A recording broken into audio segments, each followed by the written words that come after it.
Okay, so good evening, everyone. I'll share my screen. Good evening, Miss. Right. So today we are going to look at preposition, summary, and essay writing. And at the end of this lesson, you all will be able to recognize prepositions of time and place, practice summary writing, and then practice essay writing. So we have already discussed about the techniques that we can use when we have to write a summary and also an essay. So today we are basically going to write a summary in class and discuss the points that we can write in an essay. Okay, so to start with, can someone tell me what you understand by prepositions?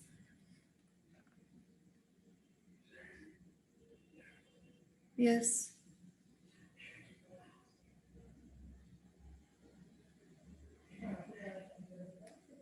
Anyone who would like to answer? What is a preposition? You can give examples and explain it.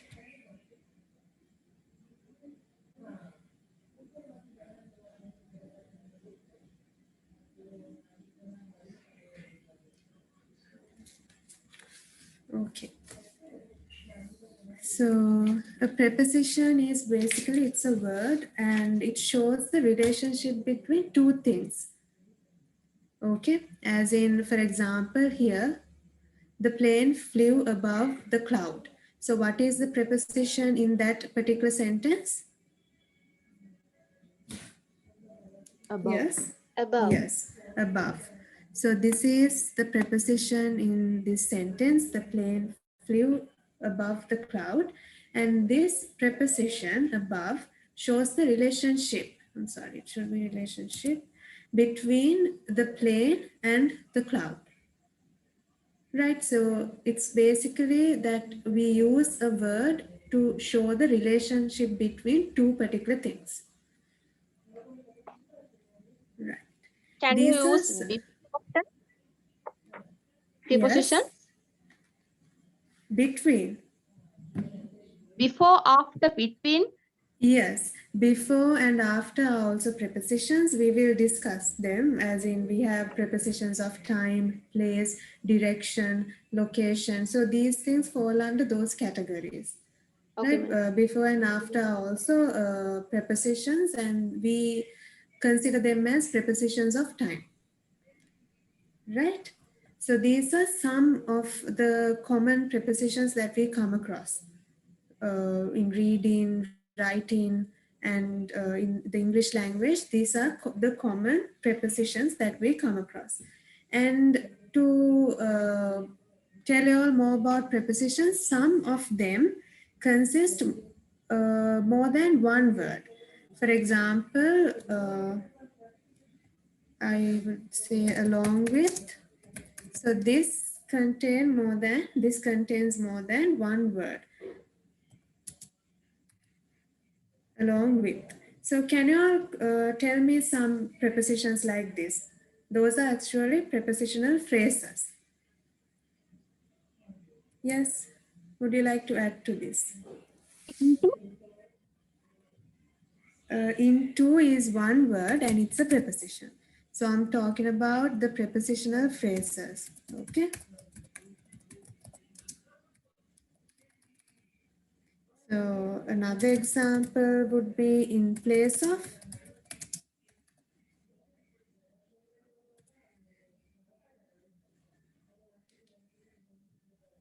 In Yes. front of. Yes, in front of.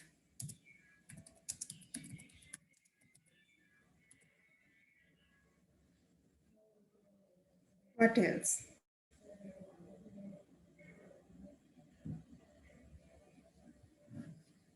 Yes. In between. Yes, in between. In order to. In order to. We have because of, in spite of, Out of. Yes, out of. So these are some of the should be in spite of. Okay. Right. So these are some of the prepositional phrases we have out of as well, and instead of. So apart from these single words, keep that in mind, keep it in your mind that we have prepositional phrases as such, along with in place of, out of, because of, in spite of. Okay, right. So is this part clear?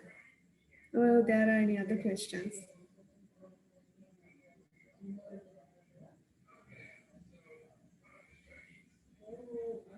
Okay, if you all have any questions, please ask.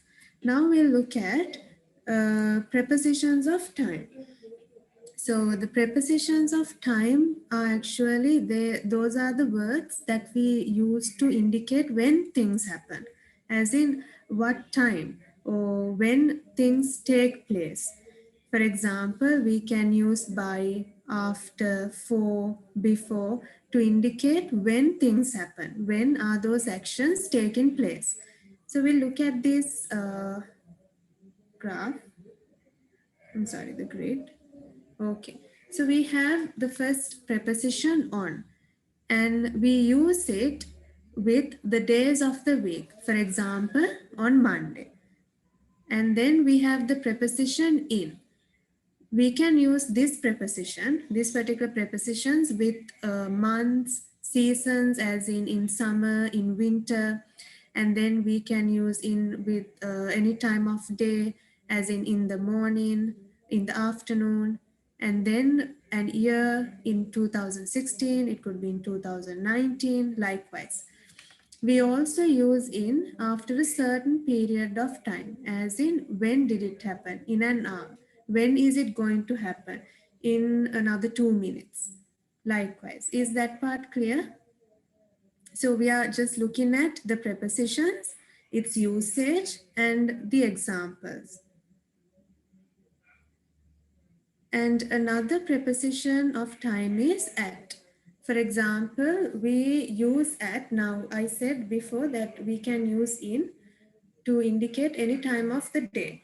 However, we can't use in with night, as in we can't say in night. So we use the preposition at. For example, at night. So that is only to use for night, as in I study at night. You can't say I study in night. And then we use this preposition for weekends as well, at the weekend. A certain point of time, as in if you are referring to a certain or a particular period of time, I did my homework at 9:30.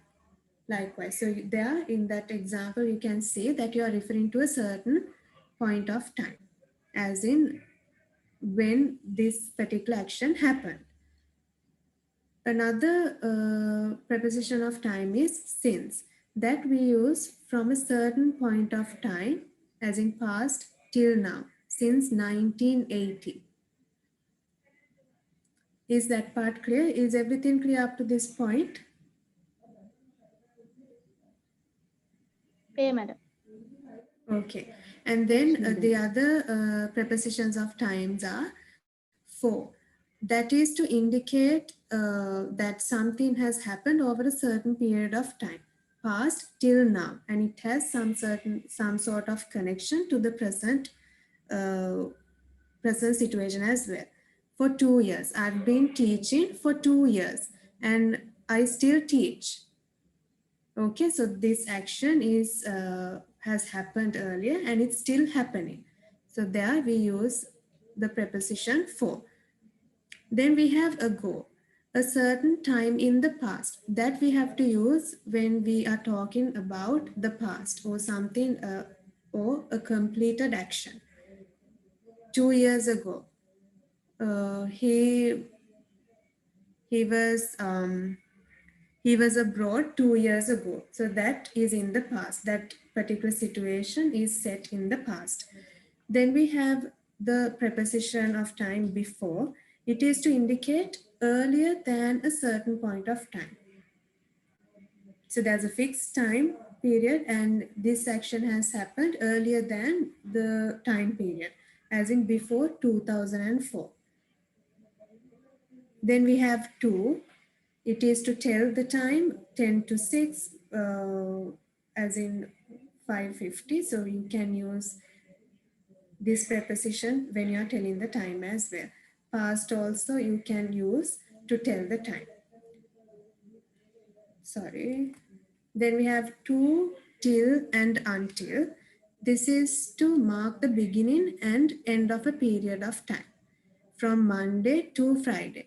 Or instead of using to, we can use till, from Monday till Friday. Now this term till, it's very informal. So if you are using it I'm sorry, till is informal and until is used in a formal setting. So if you are to use in a formal situation, you can use the word until, from Monday until Friday. Till we use in an informal conversation. Then again, we can use till and until in the sense of how long something is going to last. We have a, yes. He is on holiday until Friday. So he is going to be on vacation until this day. Methak venaka vacation එක ඉන්නවා කියන එක තමයි කියන්නේ, in the sense of how long something is going to happen. And then we have the preposition of time by, in the sense of at the latest.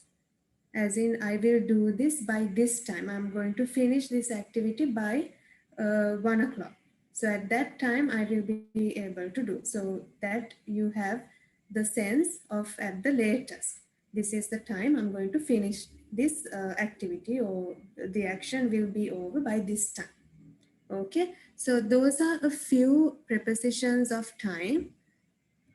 We have an activity, but before we go to that activity, do you all have any questions? Okay, so we have a question. The difference between at Nugegoda and in Nugegoda. Now, in is used to say that you live in Nugegoda. Okay, so I live in Ragama. If I say I am at Ragama, you have to be specific. I am at the Ragama, we'll say hospital. So there you are near the hospital or inside the hospital, but then it indicates that you are near the hospital. But if you say in Nugegoda, that means you live there. Is that clear?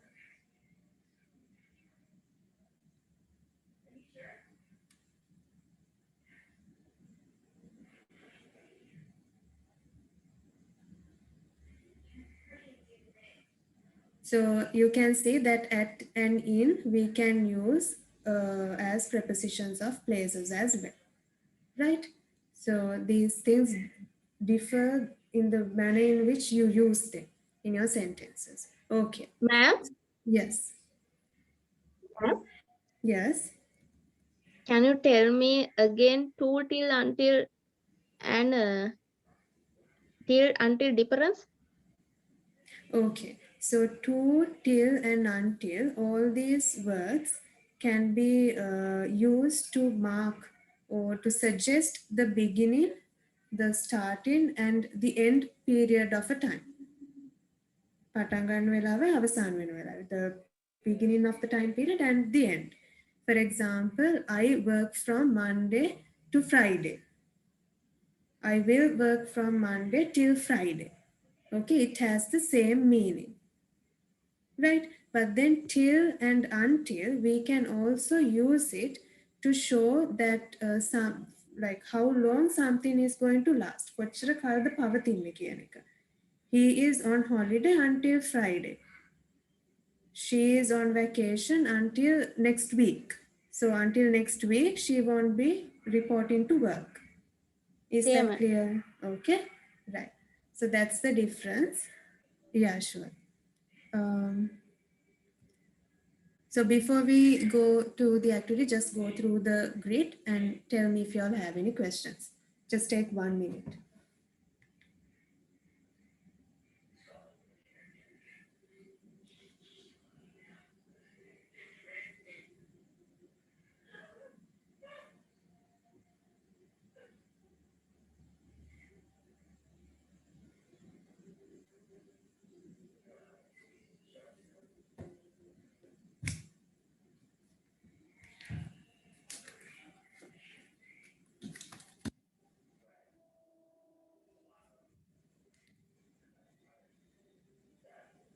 Okay, right.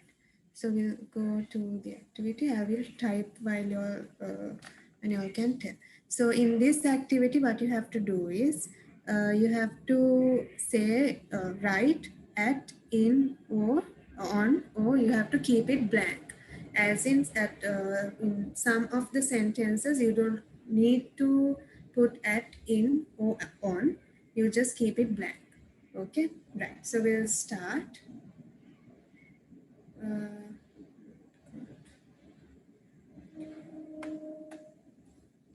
okay, so the first sentence.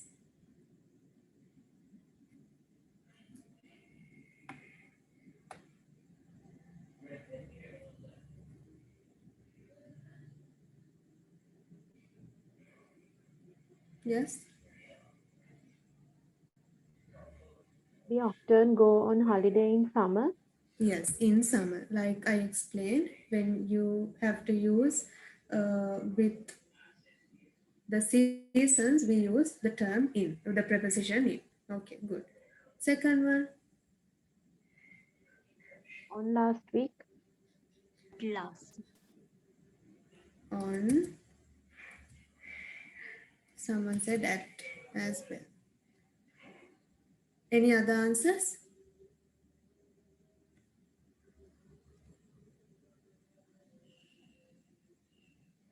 Here we don't actually have to use any preposition. We can just say, I saw Brenda last week. Okay, there you do not have to use a preposition. Yes, exactly. No preposition there. Third one,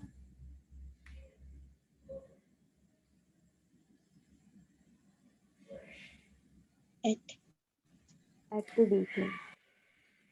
to the cinema at the weekend. Yes. Fourth one, At the moment. correct. Read with the sentence, okay? On Yes. Are you coming on Tuesday morning? Sixth one,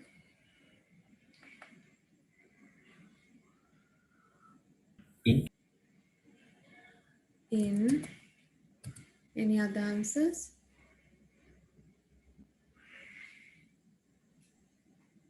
on Yes. Exactly. So we have an answer on the chat on, and someone said no preposition. So here too we don't have to put a preposition. Okay, we can say see you next Friday. But why, madam? Can you explain? There, yes. So here we have these words last, next Friday. So you are given a specific time or a specific day. I saw Brenda last week. So you don't actually have to show any connection between the two parts of the sentence. Okay, I'll see you next Friday. I will see you next Friday. Right, so there are two, you are given a specific time. Is that clear? Yes, ma'am. Thank you. Right. And then the seventh one. Yes, in 10 minutes, correct. And then we have another set of sentences. The film starts At at 7:30.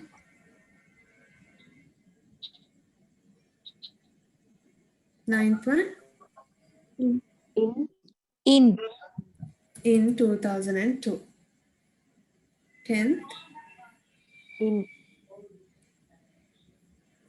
yes, we live in the 21st century. Her birthday is On. On. on 22nd May. On 22nd of May. 12th one, No need to add preposition. exactly. We don't have to add a preposition. Sally met her boyfriend last summer. We have lunch. So you are referring to a time of the day. At. Okay, at midday. The next one. They are In the coming. afternoon. Yes, in the In the afternoon. afternoon. Last one.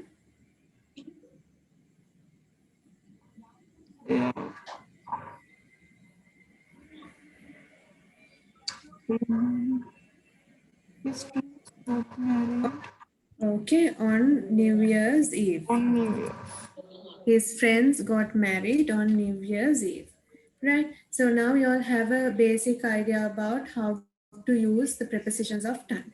So there, if you look, we can use them as in on to refer to days of the week, and then in we refer to months, seasons. Now here what you all have to keep in mind is, although we use in to refer to any time of the day, we can't use in with night, as in we can't use for night. We use at. I do this at night. I study at night. Right? So keep that part in mind. Okay? Right. Moving on. Prepositions of places. Now we looked at prepositions of time. So we look at the prepositions of place. And here we have to like think how and the purpose of using these types of prepositions. So these words we use to describe the position of a person or thing, where exactly it is placed, where the person is, where the object is placed exactly in relation to another person or thing. As in, for example, there is a cup on the table. The helicopter hovered above the house. So there's a relation to another thing. Now here the cup is on the table. So there's a relationship between the connection between the cup and the table, because it is placed on the table, right? So here it actually shows that there's a relationship with another person or thing. Okay, so that is the definition of preposition of place. We look at the different prepositions that we can use to indicate the position of a person or an object. Right. In, we use to show where the thing or person is. Building, it could be the street, town, or country. As in, to show where you live in, I could say I live in Ragama. And I live in Nugegoda. I live in Colombo. So there you show where you live in, the place in which, the place where you live in. And then we can also use this term with paper, book. Like if you want to say, okay, I got this exam, but this example was in the book, right? This situation was described in the newspaper, things like that. And then you can say car, you can use the preposition in with car, taxi, in the car, in a taxi. I came in a taxi. I came in the car, right? And then we can say in the picture, in the world. So to show where the person or the object is placed, we can use the term or preposition in. And in is used with these things, as in room, building, street, town, country, car, taxi, picture, world. So we use the preposition in with these terms or words. And then we have at. At means that it's placed next to, or it is placed by an object. It is right next to the object, beside something else. We also use for table, as in we say sit at the table. And then for events, at a concert, she is at a concert, she is at the party. And also you can use it with place where you are to do something typical, as in normally what you do. I am at work, I am at school, I am at the cinema. So for typical things or actions that you do normally in your life, you can use the preposition at to describe them. And these are the usage, these are the places or instances where we use the preposition at as a preposition of place. Okay, so don't get confused with time and place. We also use on to show something that is where it's placed on. For a place with a river, as in London lies on the Thames. And then we have been on a surface, on the table. The cup is on the table. The book is on the table. That is to say that it lies on this particular place for a certain side. So you, when you are giving directions, you have to use turn. It's on the left. If the cinema, you want to say that the cinema is on the left, you have to use the term on the left, on your right. Apart from that, we use the preposition on for public transport as well. We never say I am in the bus. We say I am on the bus, on a plane. Okay, so keep that also in mind. Even though it sounds like, if it gives you the impression that when someone says on the bus, as in it's not that he or she is on the roof of the bus, but then inside the bus. But we say it as on the bus. I am on the bus. Then we have the preposition of place, by, next to, beside.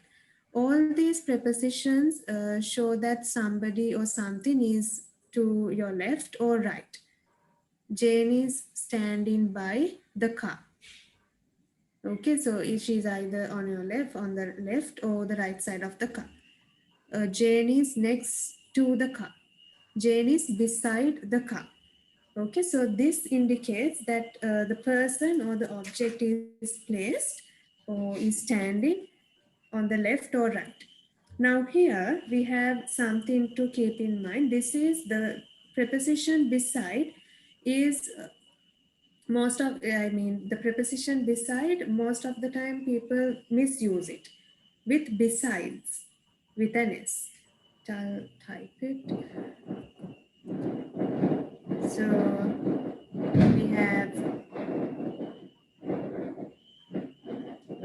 we have beside. Okay, and then this preposition is confused with besides. Can someone tell me the difference? What does beside mean and besides mean? 8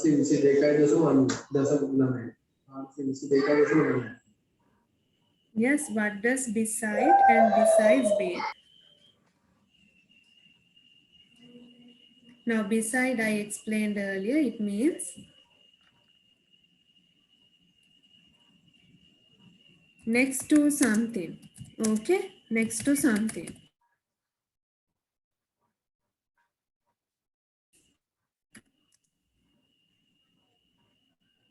Addition to, apart from.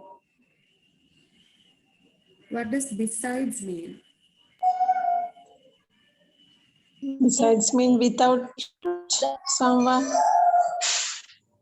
In addition to. In addition to.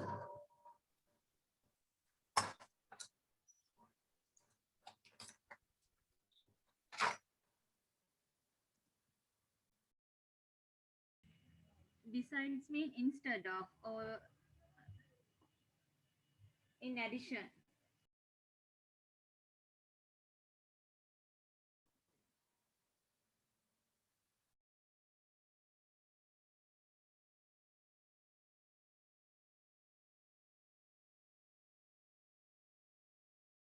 Okay, I'm sorry I got disconnected. Right. So I was saying, what does besides mean? Apart from that, okay. Yes, apart from that. Or in addition to. Okay, in addition to. So keep this in mind. If you use this in your sentence as a preposition, that is wrong. It is not a preposition. It means in addition to. Besides means in addition to, while beside is a preposition that means next to something. Okay, right. And we were discussing under as in on the ground or lower than something, the position which is lower than something or covered by. The bag is under the table. So the usage is, it is to depict or it is to show that something is placed lower than something else. මොන හරි දෙයක් තියෙන්නේ මොකක් හරි තව දෙයක් ගොඩක් පල්ලෙහායින් lower than something else. Below meaning lower than something else, but above ground. Now under කියන එකයි below කියන එකයි, the difference is under meaning on the ground. It is placed on the ground lower than something else. Okay, but then below means it is lower than something else, but not necessarily on the ground. It is placed above the ground. The fish are below the surface. Okay, right. So that is the difference between under and below. Just keep that in mind. So we have, I told you 3 things to keep in mind: the difference between besides and beside, and then the difference between under and below. So don't get confused with these terms when you use them in a sentence. Okay. Then we have over. I hope it's clear. So over is to show that it's covered, something that you are describing about is covered by something else, meaning more than as in over 16 years of age. That means more than. වැඩිපුර කියන එක. Getting to the other side, walk over the bridge. So the usage there, if you use it in the sentence, you have to walk over the bridge. That shows that you're using the preposition over to show that you're getting to the other side or to cross. Overcoming an obstacle, climb over the wall. You have to get over it. You have to get over these problems. That means you have to overcome an obstacle. You have to overcome certain problems. So we use over in these situations as well. And then we have above, higher than something else, but not directly over it. Okay, so it is higher than something else, but it's not necessarily directly above it, directly over it. A path above the lake. Okay, there's a path above the lake, but not directly over the lake. There's a bridge over the river. Okay, so that is directly over the river. But then here above, we use to show that something is higher than something else, but it's not directly over it. Then we have the preposition across. That is also to get to the other side, walk across the bridge, walk across the road. Oh, yes, also over, and it means also over. So it's repeated. So swim across the lake, that is to get to some from one position to another position, to cross. That is about preposition of places. Do you all have any questions?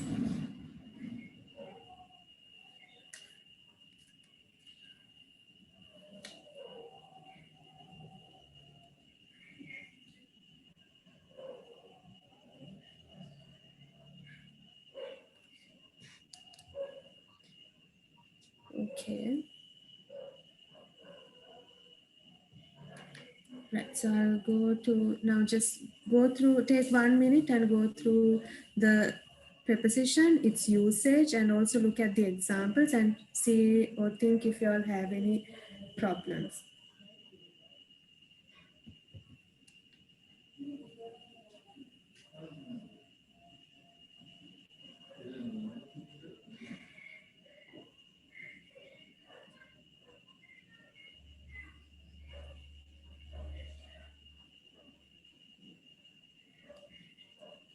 Okay.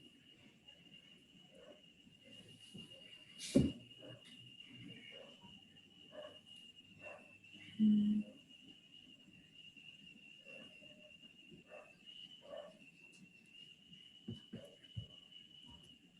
Right. And then we have through, the preposition through, that is to show that there's limits, okay, from either sides. Drive through the tunnel and there are limits. You can't go across, you can't move across. So there are limits, and we use this preposition when we want to show that something is passing by with limits on top, bottom, and the sides. Again, we use the preposition to as a preposition of place to show the movement to person or building. Go to the cinema. Then we have movement to a place or country. Go to London. Then also we use for bed. I am going to bed. Go to bed. So that doesn't change. So that those are the instances in which we use to as a preposition of place. Then we have into. Now, one of you said at the very beginning, into is a prepositional phrase. It's one word, okay? And then we use into when we are entering into a room or a building or a place which is covered. Go into the kitchen, go into the house, go into the classroom. So you are walking into something, right? Then we have towards, that is to show the movement in the direction of something, but then you are not moving directly at it or directly to it. Go 5 steps towards the house, right? But here in that sentence, you can see, in that phrase, you can see that it doesn't show or it doesn't mean that you have to go directly to the house. Go 5 steps towards the house, okay? Then we have onto, that is to show movement to the top of something or over something. Jump onto the table. The jump onto the chair on top of something. From, as in, it shows the sense of where from. Kohinda kineka, a flower from the garden. You can also use from to show that where you come from. Right, so it actually shows the place where the person or the object is taken from, where the person comes from. Right, so these are another set of preposition of places. Apart from that, apart from those prepositions, as in preposition of time, prepositions of places, we have some common verb plus preposition combinations. Okay, so before we look at them separately, can you all tell me some of it, as in verb plus prepositions?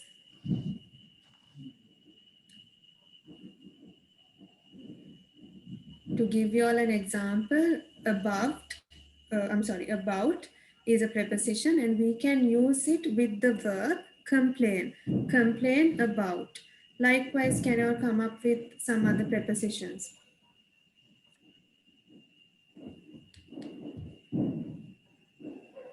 Yes, Go through.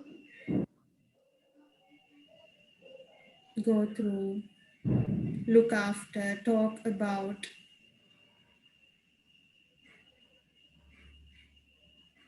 Consist of. So of is the preposition and we can use it with consist of.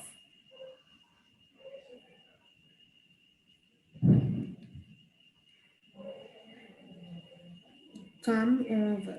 Yes, come over to my place. Put up.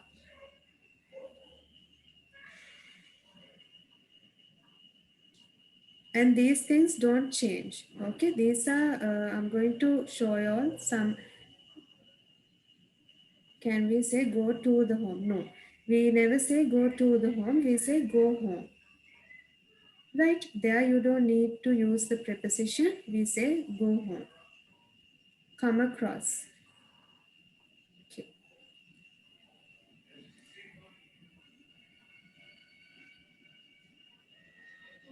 So here also you can see we have not used an article with the country. Go to the London, we can't say. Okay, but then the USA you can say, the UK you can say, the United States of America, the United Kingdom. There you have to use the article the. So the usage of articles also you have to be cautious about, because sometimes it like when you use it unnecessarily, it may cause your sentence to like sound weird or it doesn't make any sense. Talk about. Okay, so we'll look at those preposition plus verbs. So common verb plus preposition combinations. About, we can use it worry, complain, and read. And it never changes. He worries about the future. She complained about the homework. I read about the flooding in the city. Then we have at. At we can use with arrive, as in arrive at a building or an event. Smile, look, and also laugh. We can use at with laugh as well. He arrived, as in to laugh at someone. He arrived at the airport 2 hours early. The children smiled at her. She looked at him. So these preposition are verb plus preposition combinations don't change. Then we have from. From we can use with the verbs differ and suffer. These are only two of the verbs. So we can use differ as in the results differ from my original idea. She suffers from dementia. So there you use the preposition from with the verbs differ and suffer. Then we have for, the preposition for. We can use that preposition with the verbs account, allow, search. For example, be sure to account for any discrepancies. So there we can't say account with, can't say. Account for, it's always account for. I returned, yes. Transcript to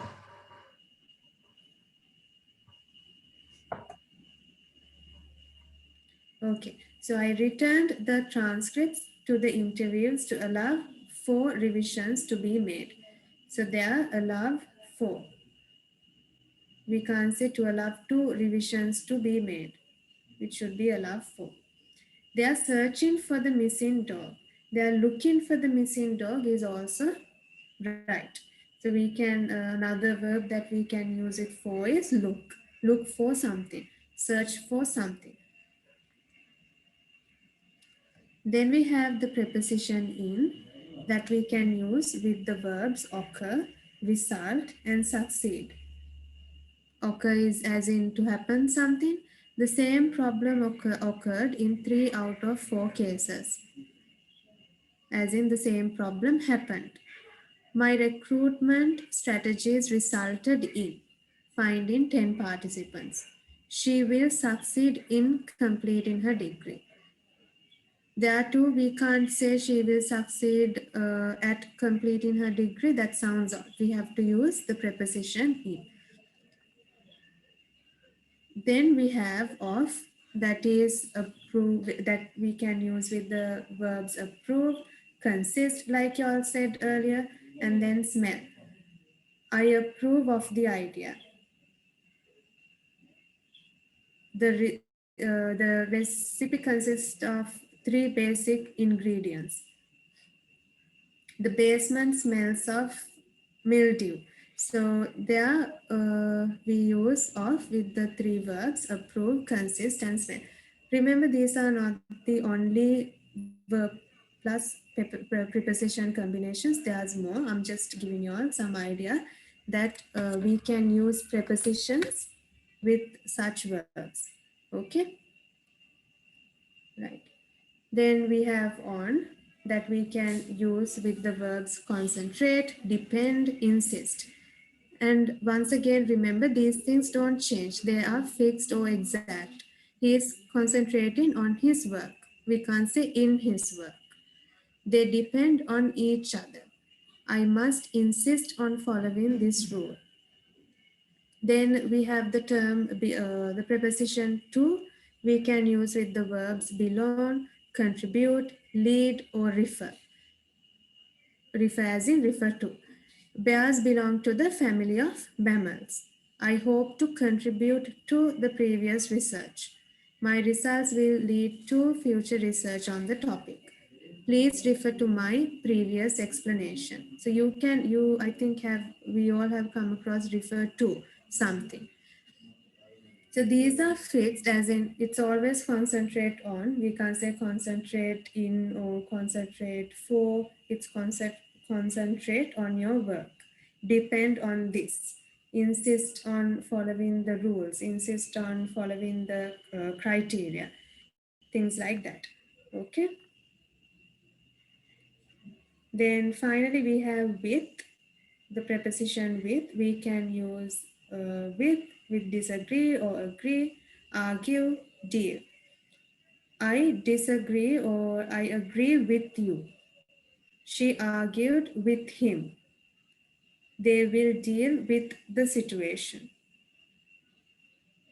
So these are only 3 such verbs that we can use with the preposition with.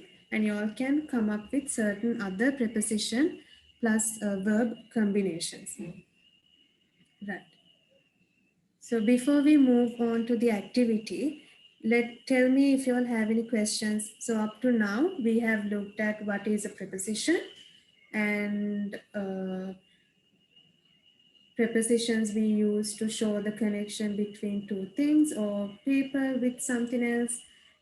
And we discussed about preposition of time, prepositions of places, and I ask you all to keep in mind a few things, as in beside, the confusion between beside and besides.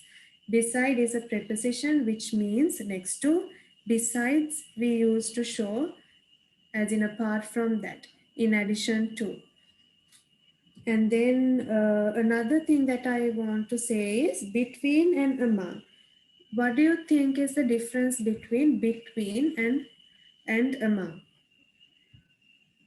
Yes. We have between, then among. What's the difference? Between we use to generally for what?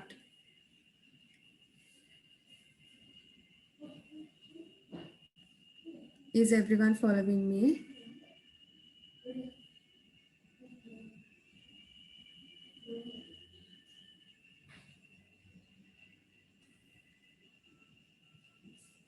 Yes, so between අපි මොන වෙලේ වගේද පාවිච්චි කරන්නේ? Two persons. Yes, it is to do with two items. Okay, always to do with two objects in between something. Among. Three or more. Yes, it is always with 3 or more. That too keep in your mind. We can't use among for the places that we have to use between. Right, between we use to show the position of some object or a place between two things. And among we use to describe that it is with 3 or more. Okay, right. So that is about certain rules and things that you'll have to keep in mind. And then we discussed about verb plus preposition combinations. These aren't the only ones. There are more verb plus preposition combinations. But then just keep in mind these things don't change. For example, we never say I disagree at you. It's always I disagree with you.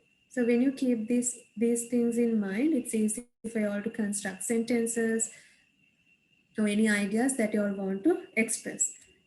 Right. Do you all have any questions or is everything clear? Madam, Yes. this was not in the presentation, but could you Okay. explain the meaning and Meaning and the usage of beneath. Believe. Sorry? Meaning and usage of beneath. Beneath. Yes, Yes, beneath beneath. is to show that it's placed over something else, but not exactly on the ground. Okay, like below. It's beneath, for example, we'll say he sat beneath the branches of the trees to show that something is below something else. Okay. Thank you. Right. Okay. So we have a small activity now. Right. So can you all log into kahoot.it? This is a quiz. It's based on preposition, usage of prepositions.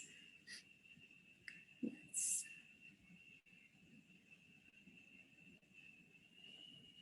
Hmm.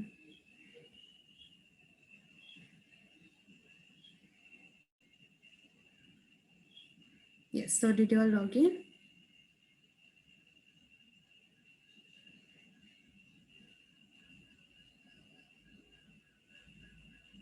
Hmm.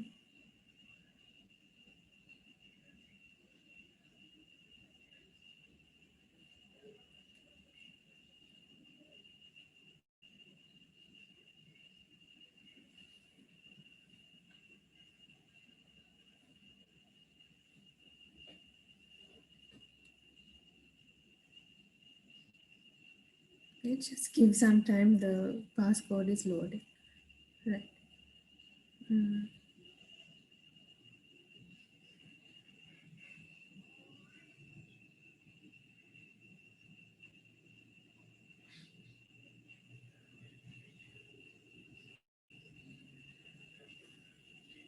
Okay. I will send the passcode as in the game pin. Yes.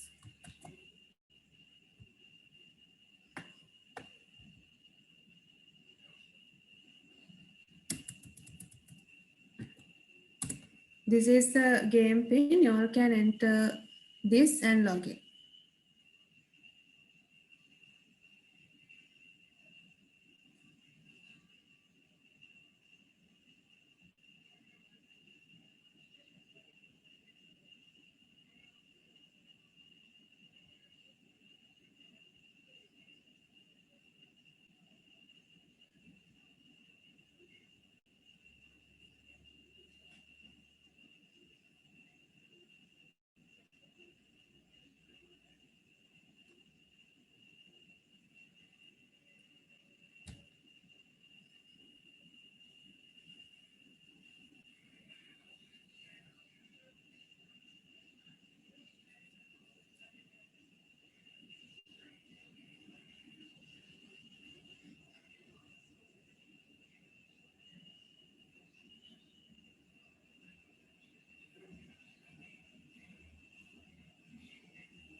So you all can quickly log in through the game pin.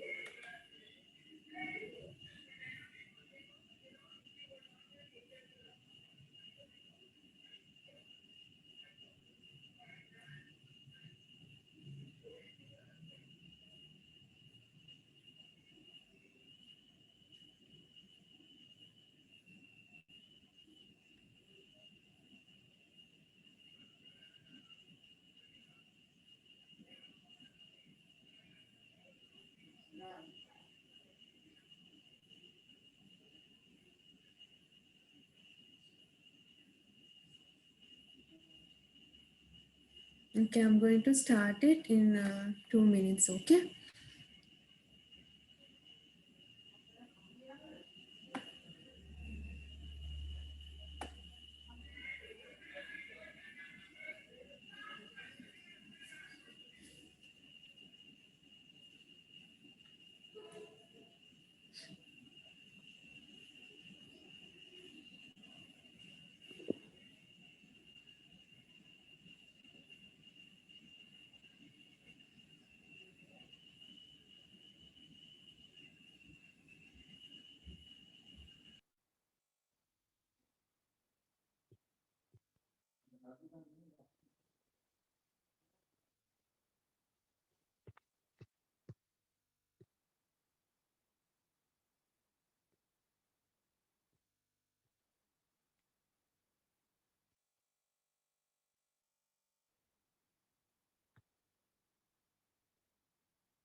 Ma'am, Yes. ask Yes. nickname. Ma'am, Sorry. Yes. ask nickname. After that, Tell. I Yes, can't you just log. have to type a name. You can. Yes, I log, but my screen. That's okay. Yeah, that's okay. You just answer the questions when you like see the. You can see the screen. You just answer the questions. Okay, if you get something wrong or if you have any questions, you can ask. Okay, so we are going to start now. So don't worry about that.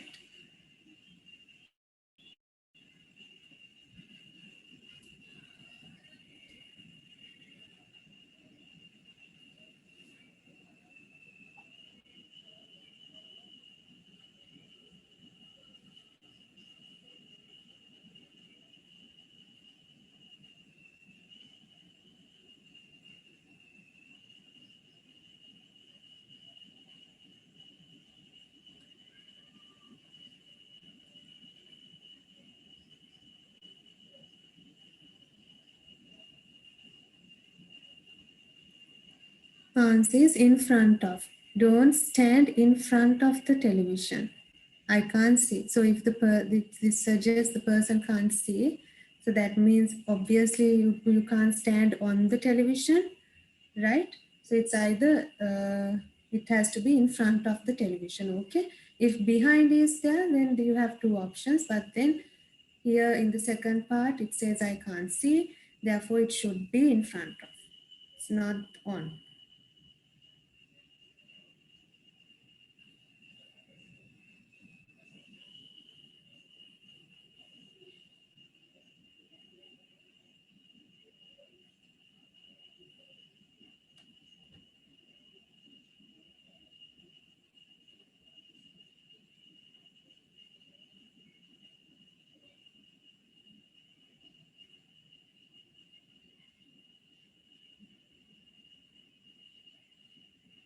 Yes, it is beside, which means next to. Come and sit next to me, beside me. Can't be on, should be beside.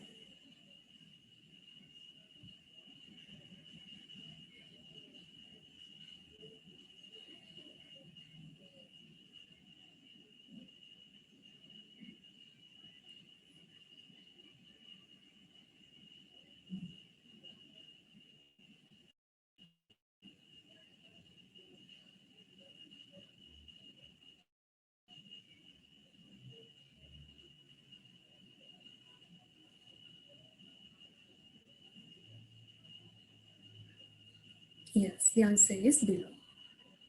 So it can't be over. So from the plane, we could see that doesn't mean the people can't be over the plane, right? So it has to be in the fields below us.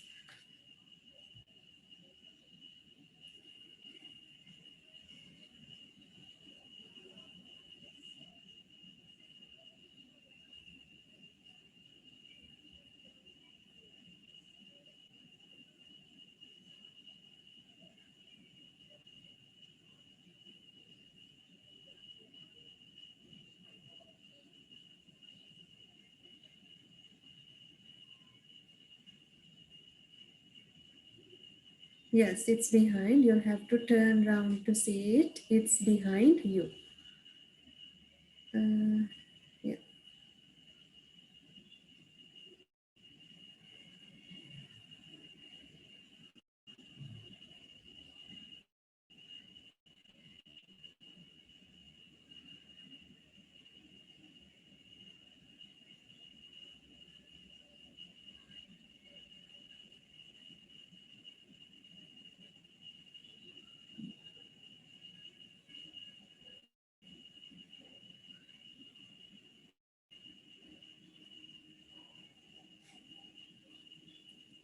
beneath. We relaxed in the shade beneath the branches.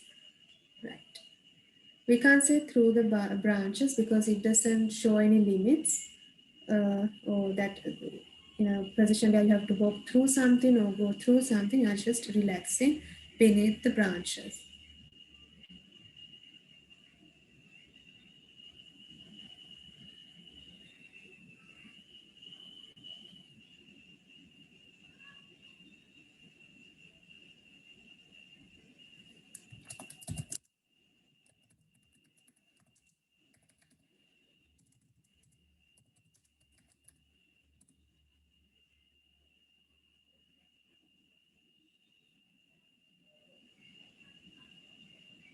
Behind. The police car came first. The president was in the car behind it. Okay.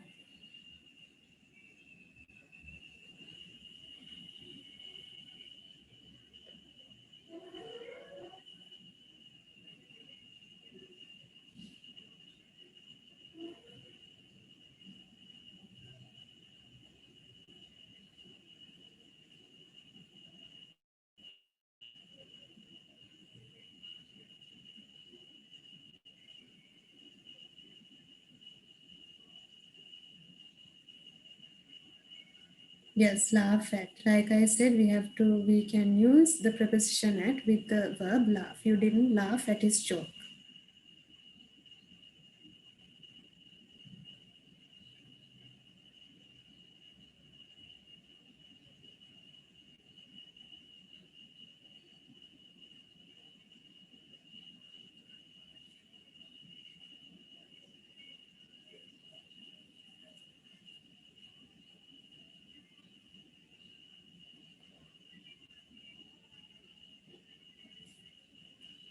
Differs from.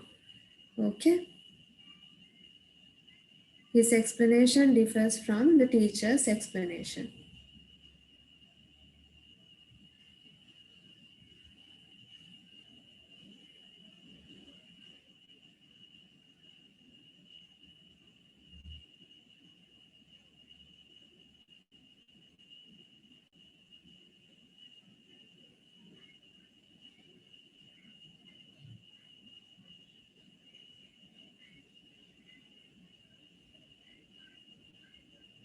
Concentrating on. So we discussed this earlier. We can use on with the verb concentrate. So she is concentrating on her project. And we can't use concentrating alone as well. We have to use the preposition because otherwise we can't connect the two ideas or the two objects. The subject and the object, we have to connect it using the preposition on. So this is the last question.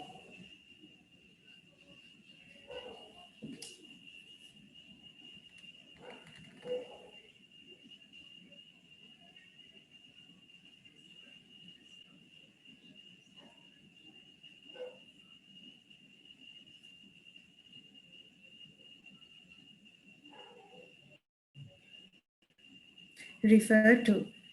Please refer to that should be the. Please refer to the previous explanation.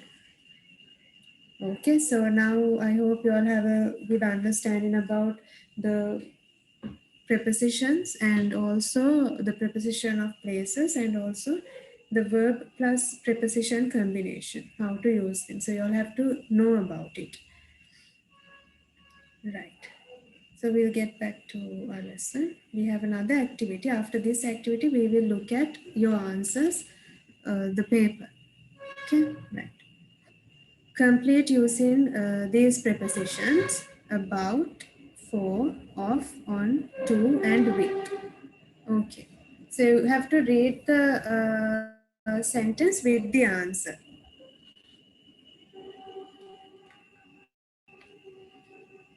Yes, the first one.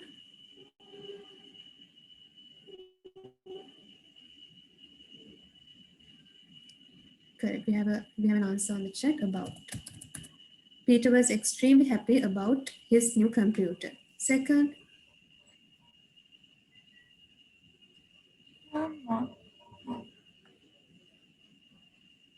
So there are two spaces given. You have to have two prepositions. Her mother had punished him. His mother, it should be. Something. For something. For something he had done that day, but as he was so angry, At her.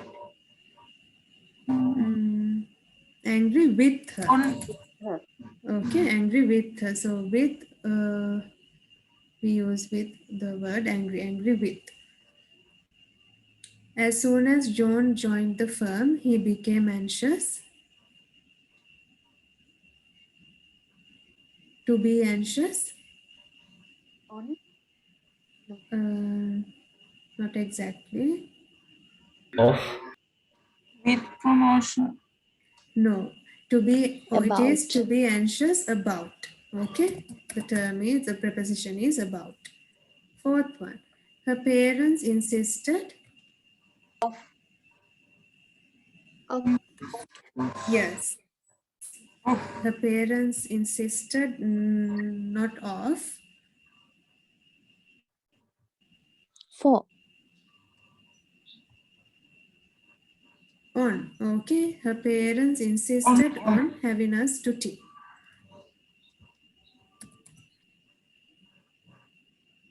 This. Yes. Fifth one. This. Of. Please insist. Excuse me, ma'am. Yes. Hello. Yes. Can you explain the word insist again? Insist means Yes. Insist meaning like trying to convince you all to stay. Insist කරනවා.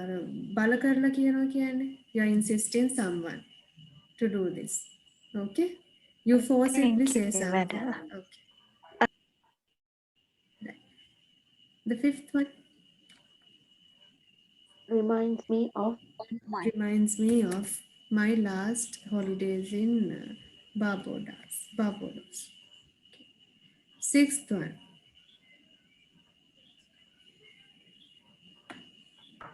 For. Yes, for that. Okay. Seventh one.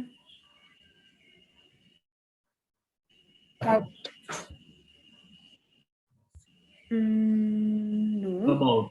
I was fined. About to. Not exactly. Fined meaning you are charged, okay, for exceeding speed. For. I was fined for exceeding the speed limit. I was charged for this.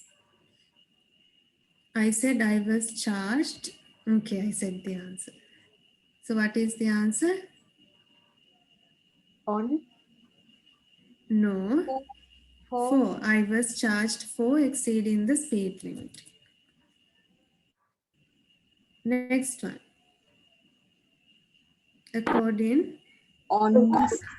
According No, according. Yes, according to. It's always according to, not according at, according in. So what does this term means? According to the phrase.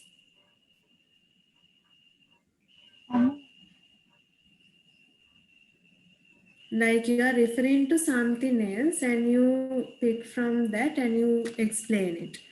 මොකක් හරි දෙයකට හැමතිස්සෙම refer කරලා තමයි කියන්නේ මේකට අනුව කියන එක according to.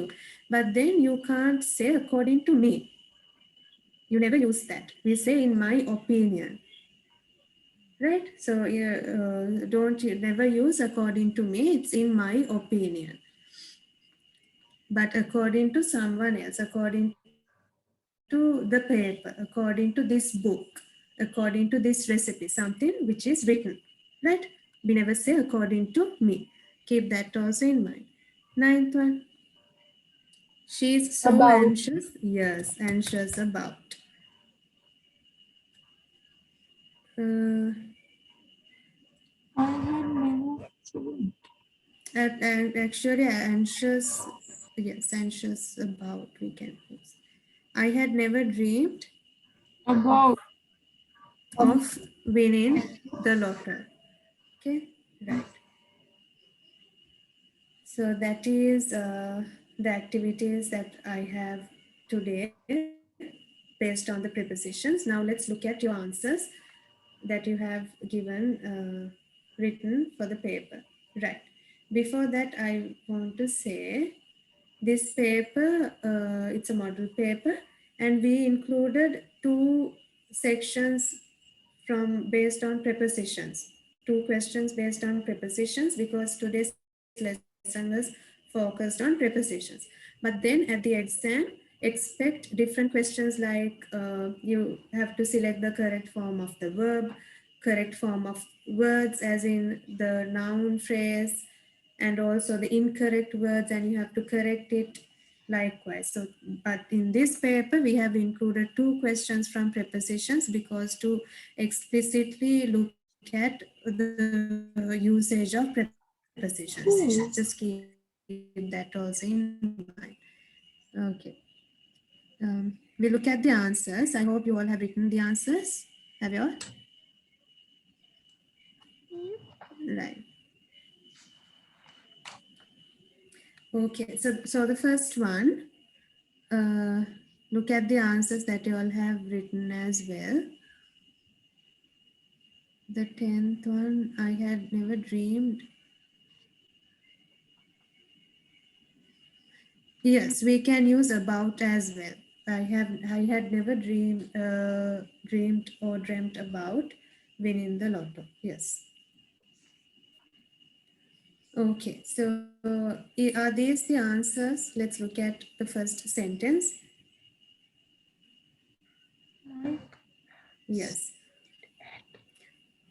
Can someone read? Can someone start reading?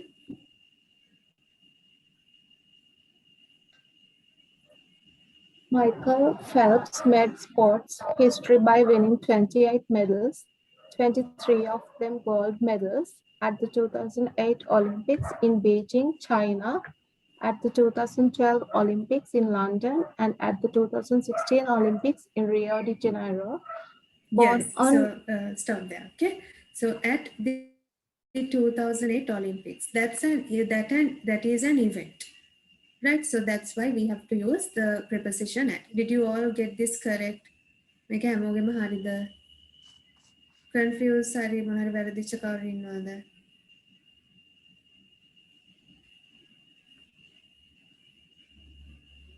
Right, so we use at because we are referring to the event 2008 Olympics, and then in Beijing.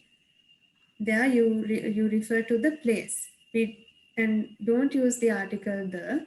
It's just in Beijing, China, at the 2012 Olympics. Again, you're referring to the event 2012 Olympics, London, and before that you have to use the preposition in because you are showing the place, or else you are referring to the place in which the event happened, right? Okay. Yes, read from the next sentence. Born on.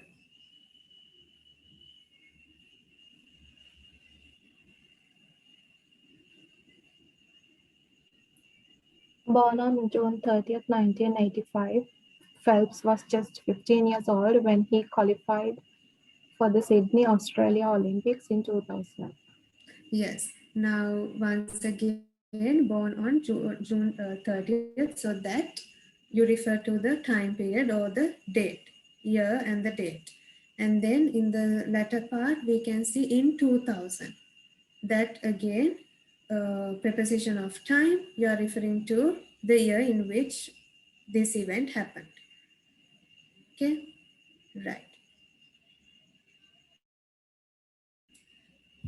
Yes, you can read. Ma'am, excuse me, Yes.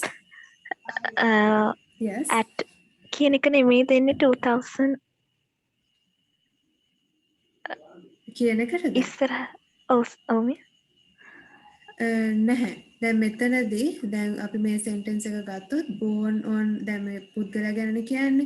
ඊට පස්සේ and it goes on like Phelps was just 15 years old when he qualified for the Sydney Australia Olympics. එතකොට ඒකෙන් මොකද්ද කියන්නේ කවද්ද qualify වුණේ කියලා. event එකක් නෙමෙයි. right? ඒතර මොන අවුරුද්දද qualify වුණේ කියන්න you have to use in 2000. Right.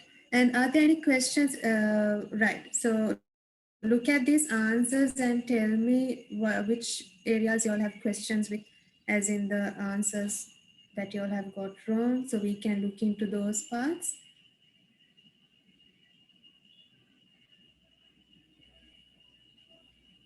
Yes.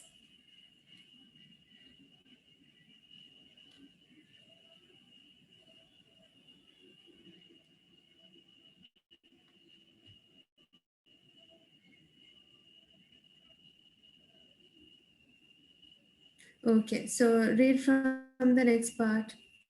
Felts, shattered.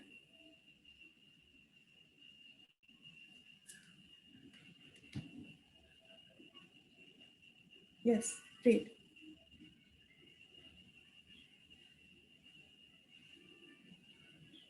Can someone read?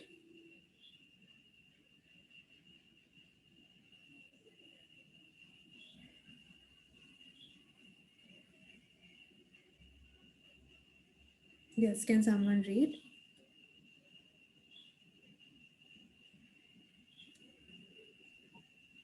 Phelps shattered the 200-meter butterfly by swimming it in record time.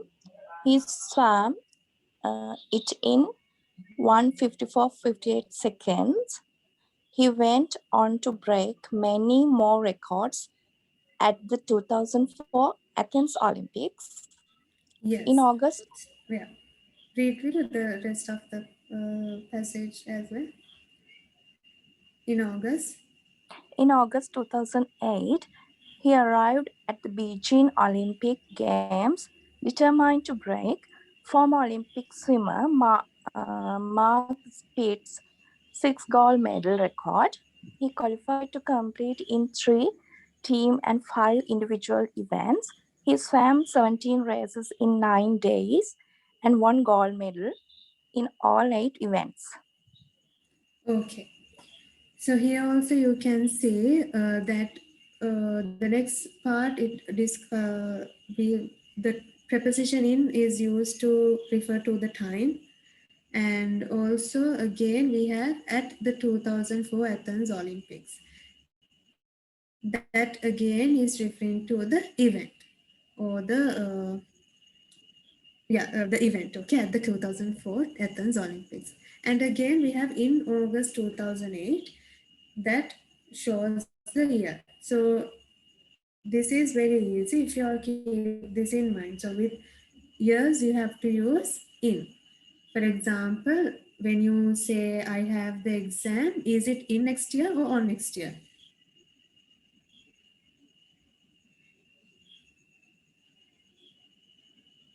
Yes, is it in next year or on next year?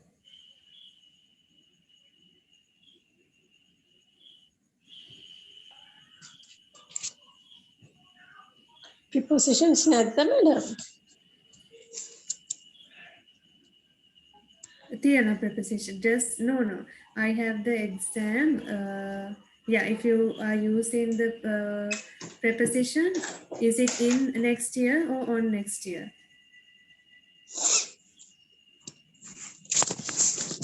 In next year. In next year, okay, because you are referring to the year, right? I have exams next year, yes, you can say, but when you are using the preposition, you have to say in. Right. And then we have with days, we have years. Phelps Yes. shattered means shattered. Shattered means Shattered meaning, Phelps shattered the 200. yeah, like exhausted or tired. Okay. Okay, thank you. Right. So that is the use of at and in different situations and also on. Okay. Then we have the next part of the passage. Tell me, look at your answers, compare with your answers and tell me the parts that you all want to discuss about.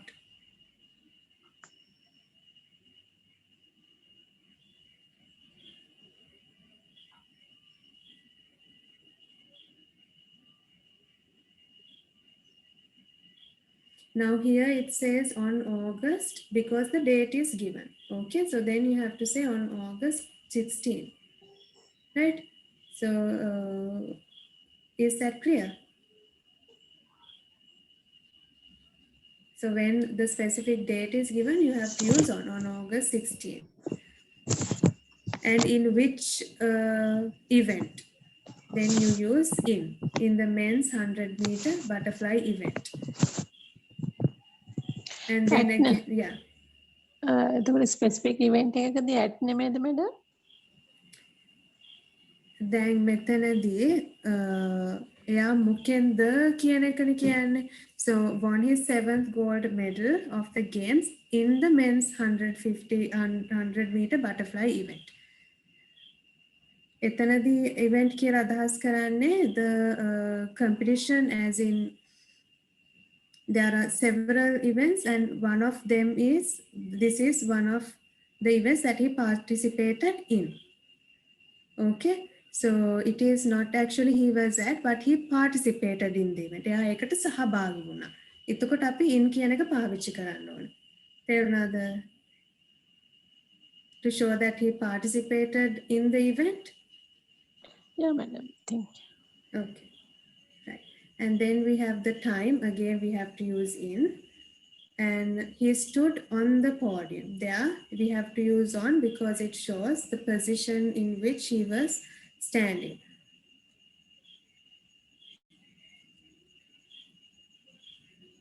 And then we have in 2016, Phelps was chosen to be the flag bearer.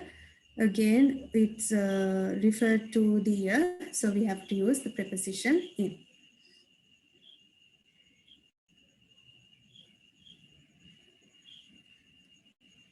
Okay.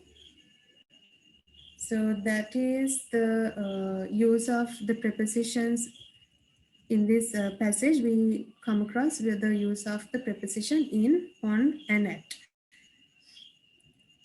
So these prepositions we use for both, to indicate both the place and also the time.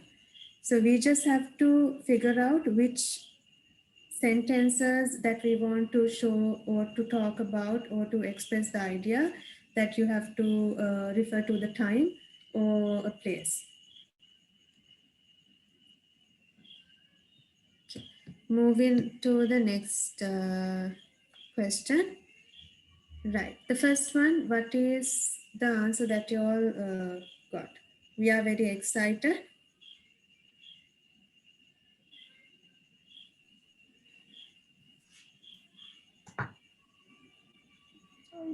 About? Yes, wait, let me share the paper. So it says, tell me the answers that you all put. Okay, first one you all got is about. Second one, I'm very fond. At. Of. Any other answers? Of. At. Okay, I'm very fond of. We can't use at. At is, we never use at with fond. You have to be fond of something. මොකක් හරි දෙයකට ගොඩක් ආස කරනවා කියන්නේ අපි කියන්නේ very fond of. Right. The third one, almost all politicians were involved. In. Yes. In. Fourth one. To. I am looking forward to. Yes, to having a meeting with you next week. Fifth one. From. From. To recover from something. I am dreaming. About. About. I am dreaming about. I'm dreaming, we can't say for becoming a famous scientist. It's the term is, the preposition is about. Seventh one. Married for. My cousin is married to someone. Okay. Hmm. It's always married to. I am responsible For. for training the new recruits. Many people took advantage. Of. We have the 10th one. I was not quite satisfied With. About. Exam result. with the exam result. Okay. I was not quite satisfied with my exam results. Yes, it should be with. And then we have the 11th one. The president was thankful. For. Thankful for everyone who helped in the campaign. You are thankful for. A term say එක වෙනස් වෙන්නේ නැහැ. Thankful for. Everyone in this town will benefit From. from. For 2 full days, the man was fighting. With. There it With should be falling. for. Okay. Because it's not that if you are fighting with someone, it should be with. Here is fighting for his life.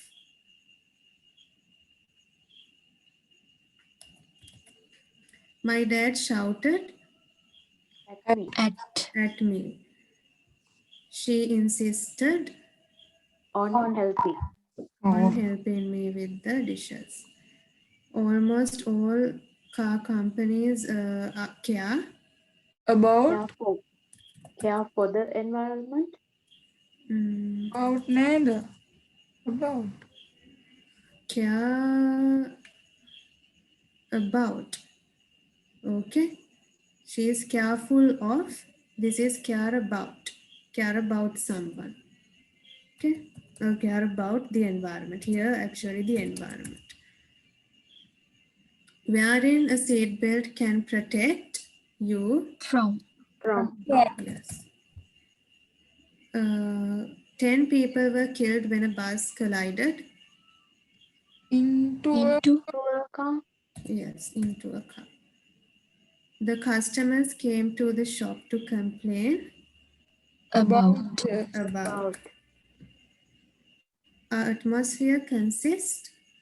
Of. Yes. Of. So that is the preposition, verb plus preposition combination. We decided. Of.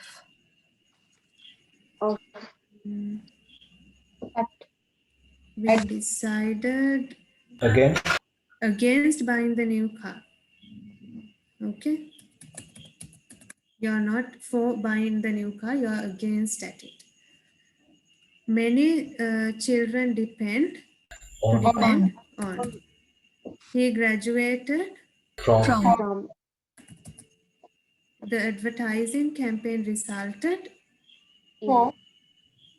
No, we discussed this earlier. Resulted In. in hundreds of new customers for the company.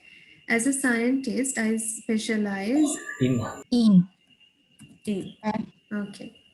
So no, you have to specialize in something. So yes. Do you all have any questions about the prepositions before we move on to writing summary and essay? Ma'am, Yes. මිස්සට ma'am with කියන එක ගන්න බැරිද? Consist Our atmosphere consists. ඒක ගන්න බැරි මේ of මේ consist කියන එක තියෙන්නේ ඒක අපිට තියෙනවානේ verb plus preposition combination කියලා phrases තියෙනවා. ඒතර මේ consist කියන එක අපි පාවිච්චි කරන්නේ of එක. Okay, it's like it's exact. It's we can't change it. So we should use consist of. Okay. Okay, thank you. Right. 15th and Madam? 21st. Yes. Why can't we use of for the correction number 21? We decided of buying the new car because it doesn't like it doesn't connect the two ideas, the preposition of, and here you have to show whether the decision the verb here used is decided. Okay, and we don't use decide of. The preposition of doesn't go with decided, right? So that those things you all have to like read and know about. Of කියන preposition එක අපිට decide කියන verb එකත් එක්ක පාවිච්චි කරන්න බෑ. Okay. Okay. So someone said 15. She insisted on helping with. ඒකත් ඒ වගේ. දැන් she insisted with කියලා අපිට කියන්න බෑ. She insisted for. She insisted about helping me with the dishes. That doesn't make any sense or connect the two ideas or connect any, the objects or the things that are explained in the sentence. Should be insisted on. Concentrating on වගේ එක වෙනස් වෙන්නේ නැහැ. නිතර මෙතනත් insisted on. ඊතර මේ phrases ඇත්තටම අපි මතක තියාගන්න. We can't by heart them. We can't be writing phrases and by heart the phrases, but then you all will, when you all do activities and read books, you will automatically get used to them, right? So but then keep in mind there are things like that, like there are certain words that go with certain prepositions. අර laugh at laugh with වගේ. දැන් මේ දෙකේ වෙනසක් තියෙනවා. laugh at කිව්වම කාට හරි hina වෙනවා වගේ. hina වෙනවා. That is the idea. laugh with කිව්වම you are laughing with. ඒක enjoy කරනවා. මොකක් හරි joke එක enjoy කරනවා. laugh with your friends. Right? But then you can't say laugh in, laugh about, laugh off. Right? So there are certain preposition and verb combination phrases that you all have to keep in mind. And those things never change. To disagree with. To disagree from කියලා අපිට කියන්න බෑනේ. ඒක ඒ verb එක ඒ preposition එකත් එක්ක යන්නේ නැහැ. We can't use that. The verb disagree goes with the preposition with. That you have to like read books and then just keep in mind. Okay. Now by doing these activities you all might get and when you read, as in it අපිට කියවනකොටම තේරෙනවා like okay, this verb doesn't go with this preposition. That automatically comes to you. Okay. So that is about prepositions, and the 10th one also. Wait, let me check.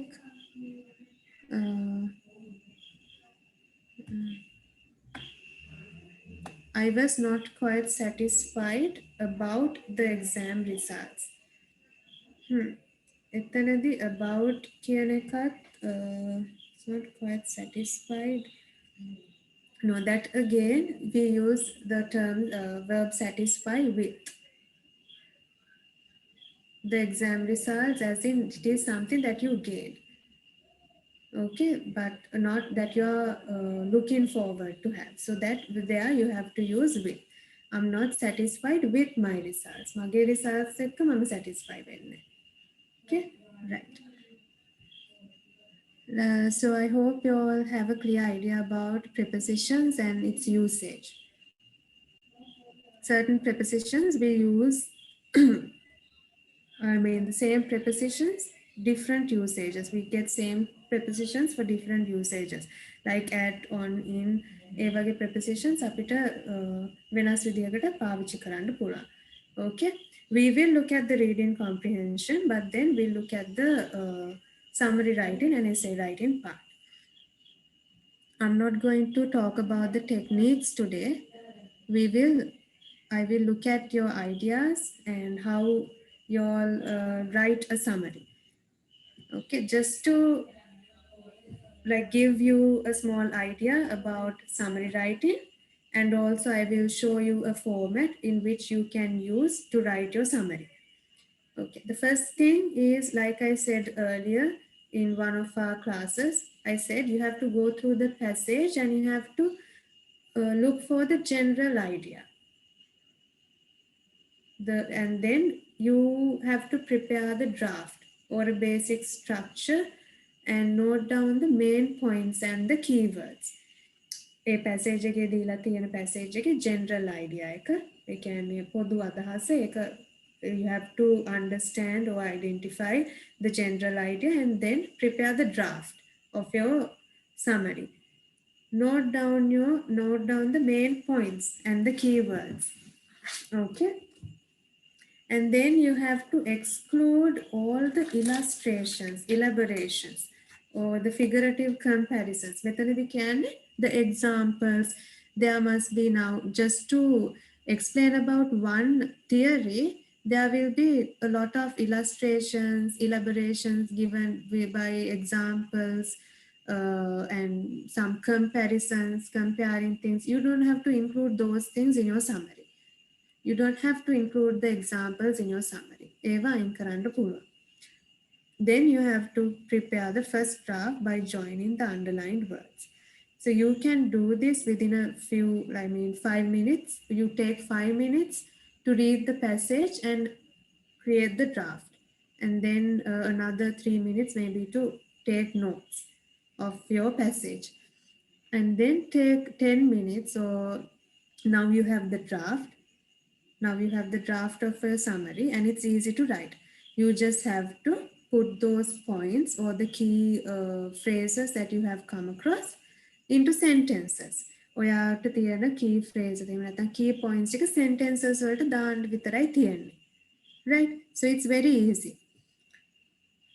Just to remind you all of the techniques I just mentioned there. You just read the material and identify the main ideas. And you have to find the difference between the main ideas from the details given. Okay, you take only the main ideas and then you can write these ideas in point form. List එකක් හැටියට ලියන්න පුළුවන් ඉස්සෙල්ලා. And you have to be quick. Okay, you have to be quick in reading, you have to be quick in writing, but you have to do it correctly and properly as well. හරියට කරන්නත් ඕනේ. හදිසියෙන් නෙවෙයි, but then you have to be quick and also you have to be accurate. Your summary has to be accurate. And then you begin the summary with an introductory statement. Introductory statement. In the introductory statement, you are just including the topic. Okay, what is this about? Right? And then turn these main ideas into sentences. That's the part that you'll have to do. You turn your main ideas, the list that you'll have noted down, into sentences. ඔයගොල්ලන්ගේ key points ටික sentences වලට හරවන්න තමයි තියෙන්නේ. And take few minutes, 2 to 3 minutes to proofread. When proofreading, what you have to do is you check for spellings, punctuation, sentence structure, and the content, whether you have written all the relevant information. Okay, is that part clear? Something happened. Ma'am, Yes. අපේ වචන වලින්මද ලියන්න ඕනේ summary එක නැත්නම් passage එකේ තියෙන මෙහෙමයි passage එකේ දැන් අර මේ මම paraphrasing ඉගන්නුවේ. එතකොට passage එකේ දීලා තියෙනවා නම් ඒ කියන්නේ technical සමහරට එන passage එකට අනුව technical words තියෙන්න පුළුවන්. ඒවා අපිට වෙනස් කරන්න බෑ. ඒවා වෙනස් කරන්න බෑ. ඒවා synonyms වලට දාන්න බෑ. මොකද සමහරවිට ඒ වචනේ තමයි පාවිච්චි කරන්න ඕනේ. So those words you don't have to change. Okay? You have to, but then Okay. you have to have that knowledge to identify those words. හැබැයි අනිත් ඒවා ඔයා ඒ passage එකේ තියෙන වචන පාවිච්චි කරන්න බෑ. You have to write it in your own words. Get the idea and write it. You can avoid or omit all the examples. You don't have to write the examples, the elaboration, nothing. Just the main ideas and the key points. Okay, that is what you have to write. Thank you. I'll show you the draft in which you can use. This is the first thing to do. Like I said, this is just a template. So list the main ideas in phrase form. Again, list එකක් වශයෙන් you write the main ideas, as in like notes. You write notes, so you write the main ideas. Then using your notes, you can write an introductory sentence that states the topic of the summary. ඒ කියන්නේ summary එකේ topic එක ලියන්න කියනවා නෙමෙයි. Don't get the idea wrong. Here you have to write the introductory sentence as in to give the idea what is this text about. The text එක මොනා ගැනද කියන එක. Just a small sentence you have to write at the beginning. Okay, and then you turn the main ideas into sentences. ඒ ඔක්කොම main ideas ටික you have to turn into sentences using your own words. Yes. Can you write our sentences? Yes, you can write your own sentences. Okay, that's what you asked, right? Okay, Yeah. ma'am. Okay, so you have to write your own sentences instead of those technical terms I said earlier. අර paraphrasing උගන්වද්දී මම කිව්වා ඒ passage එකේ පෙන්නලා ඒ සමහර වචන අපිට වෙනස් කරන්න බෑ. You have to use those words. But then you have to, it has to be in your own words as well, the idea. Okay, so you can combine some of the main ideas into one sentence. Sentence types already උගන්වලා තියෙනවා combine කරන්න. You can have compound sentences, word limit. Actually, I would say like introductory sentence එකට we can have like 5 to 6 words. Or 5 words is enough. 5 to 6 words. In 5 to 6 words, you can write it. So it depends, okay? And you can use 60 words. 60 words වලට තමයි summary එක ලියන්න ඕනේ. So you decide the word limit to the introductory sentence. It doesn't have to be long. ඒක දිග වෙන්න ඕන නැහැ. It just, you have to state the topic of the summary. Okay, and then you can combine some of the main ideas into one sentence. You know how to combine sentences. You can use the conjunctions. You can use those transitional words to show the connection between the sentence. We are going to look at it the next point. Right, so you combine the main ideas into one sentence. Add transition words from the list. I have given you all a list earlier, and these are some of the words. And you can use it. It depends on the summary. Yeah? And first, next, finally, පාවිච්චි කරන්නේ ඔගොල්ලෝ summary එක දිහා බලලා. We use these transitions, okay? Finally, before, after, during, to sum up, in conclusion, in addition, however, those words you can use in your summary to like to show the to show the clarity of your summary. You can use those words. It increases the clarity of the summary. Proofread and edit your summary. නිකන් ලිව්වන් පස්සේ නිකන් ඉන්න එපා. ඒක proofread කරන්න. Okay, you have to proofread. You may come across subject verb agreement errors, and maybe the some of the sentences doesn't make any sense. Maybe certain sentences do not match with certain ideas that you have written previously. ඒව ඔක්කොම proofread කරන්න ඕනේ. And then according to that, you have to edit your summary.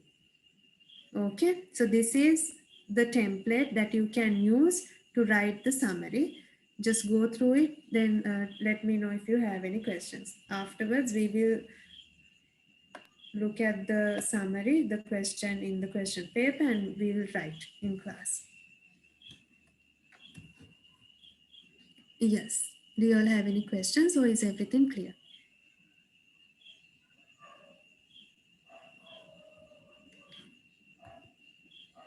Ma'am, Yes.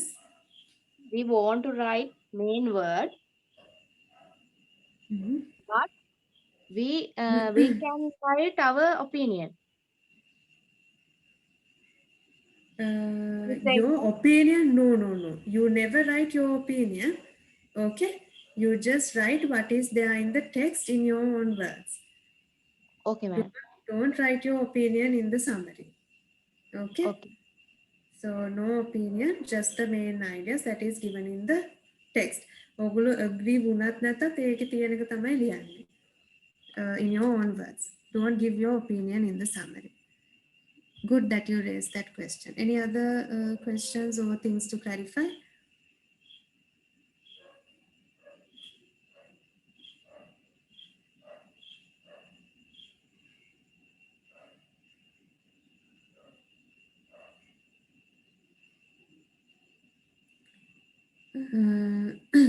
Topic words එක තමයි confuse කරන්න එපා. Okay, now here even though I have written the topic of the summary ඒ කියන්නේ ඔගොල්ලෝ topic එක වෙනම ලියනවා නෙමෙයි.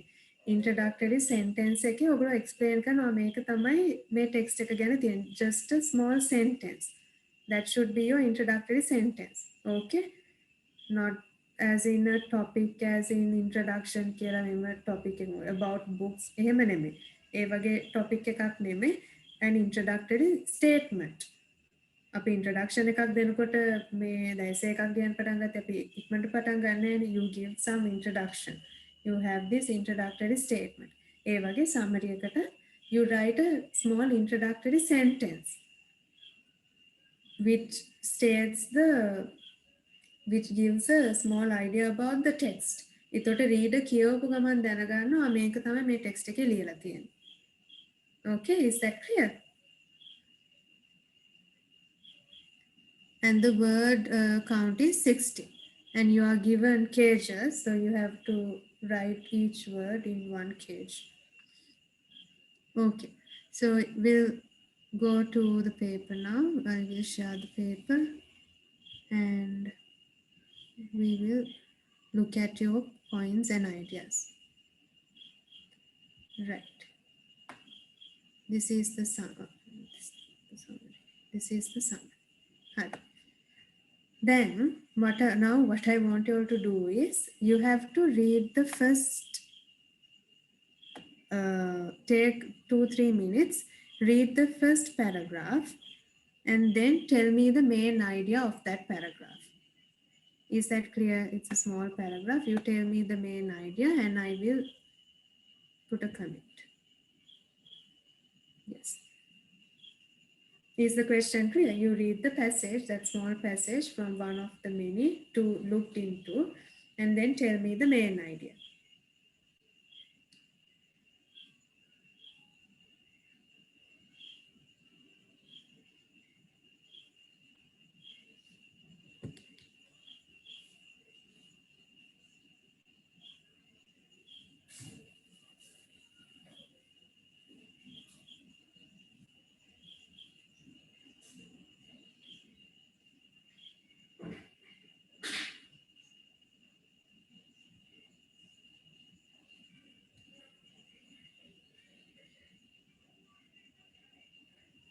Yes.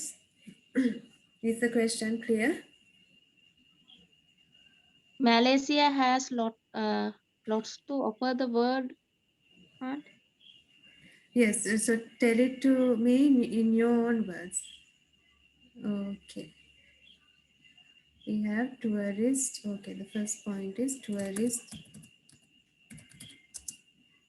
attractions in Malaysia.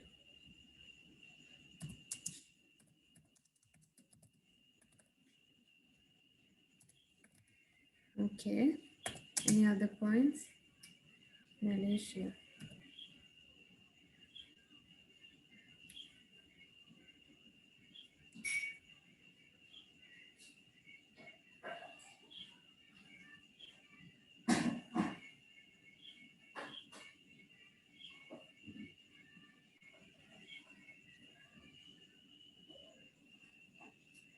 Tourism potential in Sri Lanka.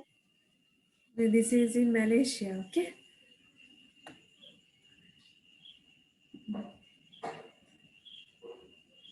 Hmm. Okay, tourism potential in Malaysia.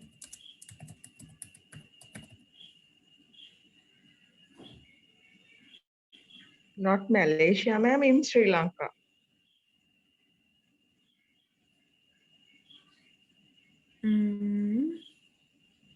Yes, we are looking at this passage.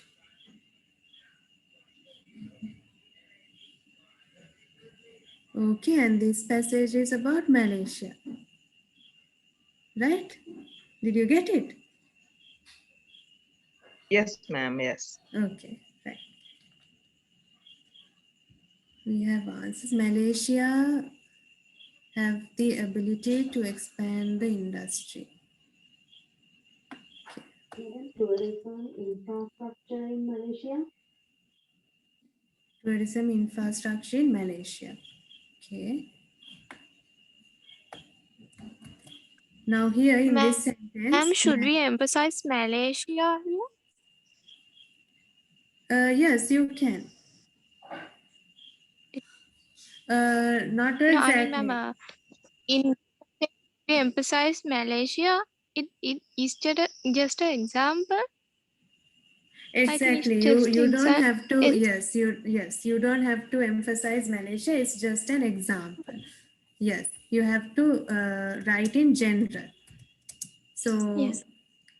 yeah, tourist attraction in a country. Thank you. Very good.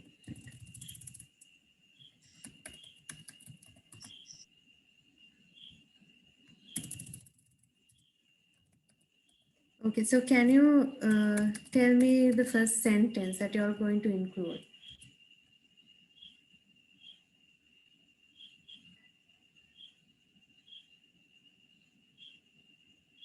What are they talking about in the first paragraph? It's about tourist attractions and what they have to offer. yes, so they talk about many or various. Excuse me, ma'am. Yes. It is just about tourism opportunities, right?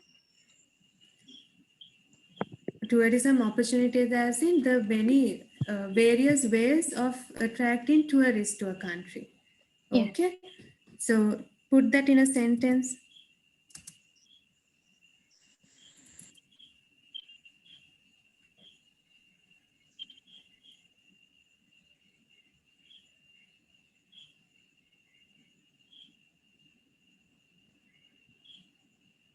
We can simply say there are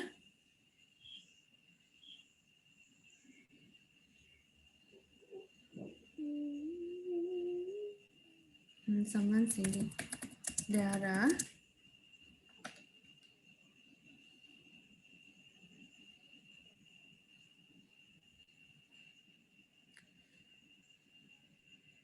many ways or various ways, you can say.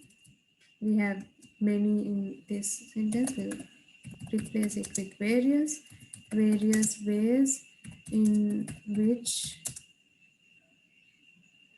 a country attract tourists. So this is the idea given in the first paragraph. Okay, the ways or the sources in which we can attract tourists to a country, or we can develop tourism in a country. Is that clear? Promoting tourism as a source of national revenue. No, ma'am. It's not clear. Okay. Tourist attention in Malaysia, tourist potential in Malaysia, correct or wrong? No, you don't have to use tourism in Malaysia because it's just an example, and we avoid using examples. Okay. Okay, ma'am. Right. So this is about that. It talks about the various ways in which we can attract tourists to a country. Right. So get the gist of what is said in the paragraph. Now look at, now take a few minutes, read the second paragraph and tell me the main ideas in that paragraph.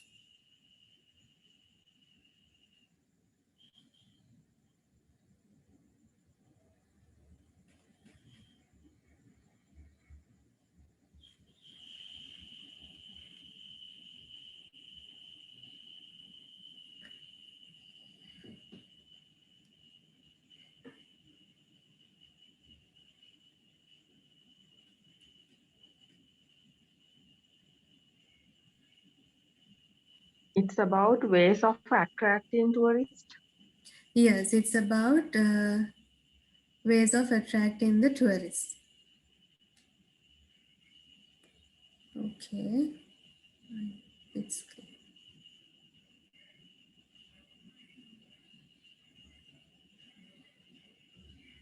And how, what are the ways mentioned in this paragraph? The mass media too can play an important role. The mass media, and before that, Offering some packages. Exhibitions. exhibition offer packages and holding exhibitions. Offer.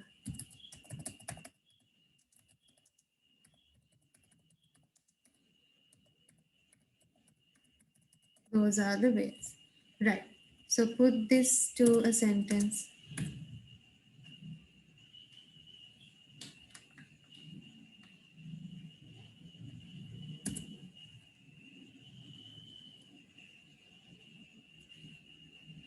You can have two sentences, as in you can tell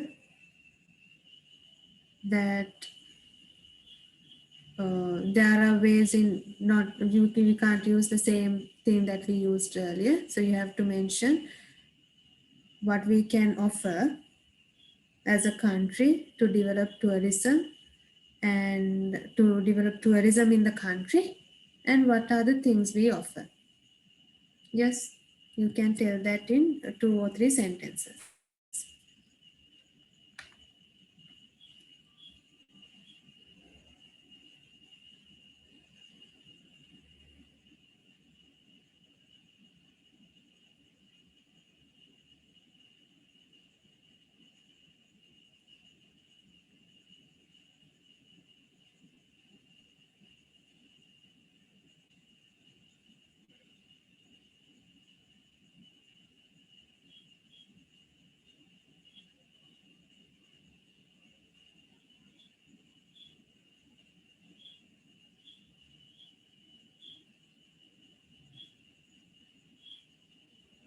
So the 3 things you have to talk about are offering packages, holding exhibitions, and about the mass media. So you have to use 3 sentences to talk about, to write about that. So tell me the first one. You can use those transitional words now. So in the first sentence is, there are various ways in which a country could attract tourists. And Ma'am, now, yeah, can't write paragraph sentences. as in, Can't write paragraph sentences. as in connecting all the sentences together. Yeah, we have to put that into a paragraph. I'm just looking at the sentences. Okay, now in the first one, we talked about there are ways in which a country could attract tourists. දැන් මෙතන ඒක කියලානේ තියෙන්නේ. දැන් අපි ඒ විදිය තමයි කතා කරන්න යන්නේ. ඒතකොට මේ පැරග්‍රාෆ් එකේ හැටියට තුන් විදිහක් ගැන කියනවා. First one is to, actually the first one is to hold exhibitions. The second one is you offer packages, and the next one is mass media. හරිද? දැන් ඒ තුන sentence තුනකින් මට කියන්න. Sentence තුනකට දාලා කියන්න. And use those transitional words.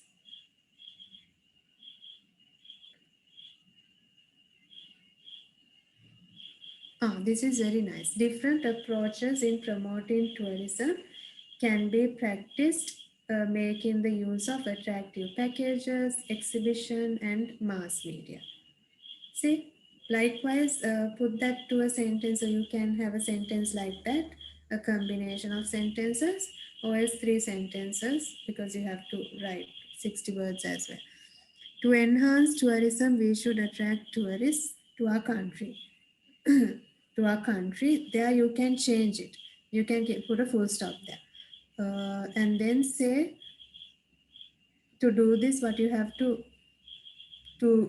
achieve this, to achieve this target, in order to achieve this target, a country could hold exhibitions, offer packages, and also advertise the places to visit. Right, very good. Any other answers? So I'll copy paste that here.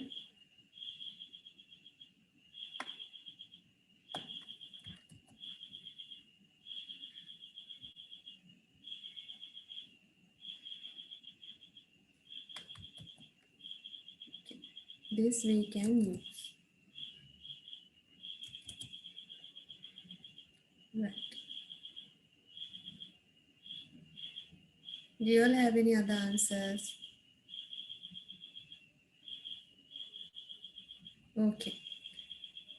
So remember, keep in mind that in this paragraph, the key points are the holding exhibitions, offering packages, and the mass media. And those are the things that the measures taken by a country to improve or to develop the tourism industry, to enhance the tourism industry. Right. The last paragraph. Read the paragraph and tell me the main points.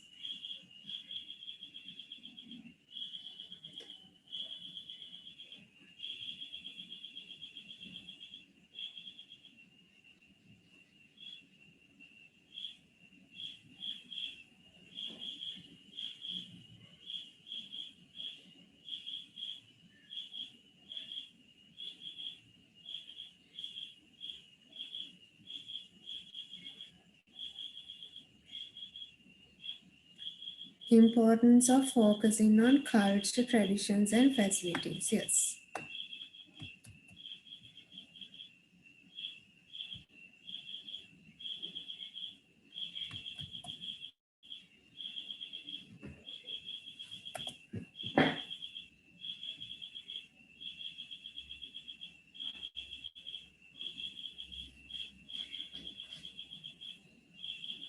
Actually, in this paragraph, they are referring to the country Malaysia again with the term here. See, people who come from other countries would definitely like to see the different cultural traditional practices here. Okay, so you can mention that, that is fine.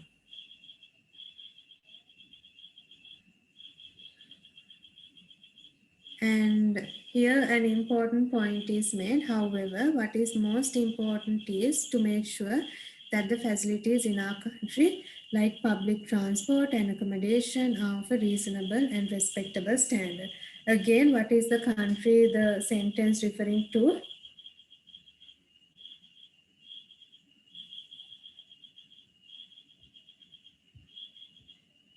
It's Malaysia. Okay, the country the sentence referring to is Malaysia. In the last paragraph, it's okay to mention the name of the country. But here in the first one, I said no, because it is taken as an example. And in the first paragraph, they talk about the tourism industry in general. Okay, I hope it's clear. Right, so any other ideas for the second, third paragraph? Yeah, so it's yes, you can take this one.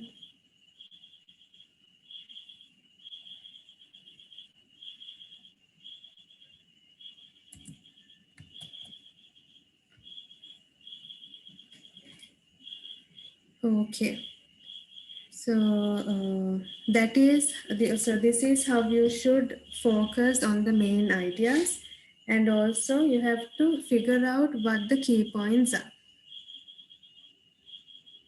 So have a structure, have that structure I showed you. So you first list the main ideas and then write your introductory sentence. In the first passage, if they have given the examples, do not mention them. You not only in the first passage, the rest of the paragraph too, if they have given examples, avoid using the examples. You just need to include the main idea of the passage. Okay. Are there any questions related to summary writing?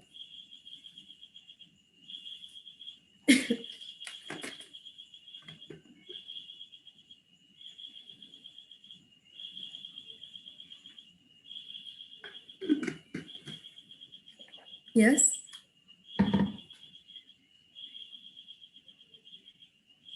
Was everything clear?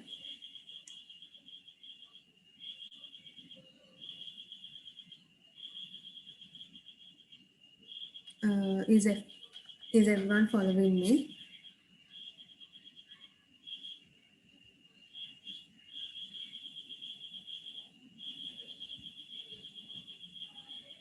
Can you all hear me? Yes, ma'am. Okay, so is everything clear? Do you all have any questions? Okay, right. So we'll look No at question. okay, we'll look at essay writing now. First, we will be looking at the format. Madam, Yes. මේකේ Malaysia දාලා තියෙන්නේ example එකක් විදියට නෙමෙයිද? ඒක අනිවාර්යයෙන්ම mention කරන්න ඕනද අපි සමරි එකේ? ඒක දැන් පළවෙනි පැරග්‍රාෆ් එකේ ඔයගොල්ලෝ බැලුවොත් ඒක ඇත්තටම මේ දීලා තියෙන එක්සැම්පල් එකක් විදියට. ඕකේ. ඒ වුණාට ඔයගොල්ලෝ when you go to the latter part අන්තිම හරියට යනකොට මේ පැසේජ් එක තියෙන මැලේසියාවට ටුවරිසම් කියනනේ. පළවෙනි පැරග්‍රාෆ් එකේ අපි ඒක මෙන්ෂන් කරන්න අවශ්‍ය නැහැ. පැහැදිලිද? මොකද පළවෙනි පැරග්‍රාෆ් එකේදී අපි දෙන්නේ ඉන්ට්‍රොඩක්ටරි ස්ටේට්මන්ට් එක. මොකක් ගැනද කතා කරන්නේ? how to like develop the ways in which you can develop ways in which you can attract tourists. A tourism attract කරන ගැන අන්තිම පැරග්‍රාෆ් එකේදී මෙන්ෂන් කරලා තියෙන්නේ මැලේසියා වලට ආවේනිකව. තේරුණාද ඒක? Is that clear? So in that paragraph it's okay to mention about the cultural and the traditional practices in Malaysia. Right? Is that clear? හරි madam, clear. Okay, right. Madam එතන Malaysia mention කරලා තිබ්බට Malaysia ගැනමද කියන්නේ කියලා අපි කොහොමද ගන්නෙ madam? මොකද මෙතන යූස් කරලා තියෙන්නේ we have beautiful beaches ඒ විදිහට නිසා. දැන් එතකොට දැන් දෙවෙනි sentence එකේ තියෙන්නේ Malaysia has lots to offer the world. ඊට පස්සේ තියෙනවා we have beautiful beaches, lush jungles, cool mountain retreats එහෙම තියෙනවා. ඊතොර මෙතන we කියන එක කාටද කොහෙටද refer කරන්නේ? we have කියන එක මැලේසියා වලට. හරි. ඊතොට ඒක refer කරන්නේ මැලේසියා වලට. Right. So remember you have to have 60 words in your summary. It's just 60 words and it's now you all know how easy it is. It's just to put your main points into sentences. A sentences වලට දානකොට අර transitional words පාවිච්චි කරන්න. Like දැන් මෙතන නම් මේ second paragraph එකේ ඔයගොල්ලන්ට අර first second එක පාවිච්චි කරන්න පුළුවන්. Or else if you are good at now this sentence is really good. I like that sentence. As in different approaches in promoting tourism can be practiced making the use of attractive packages, exhibitions, and mass media. So likewise, if you have the ability to combine sentences like this and write, that is also good. That is perfect. So practice writing summaries. Then you'll get, familiar with it.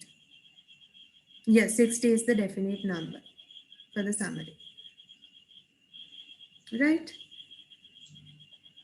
Then we'll move on to the format of the essay. This is the format that you can use. Right? You can have the introduction. Are there any books? I will check and let you know. Okay?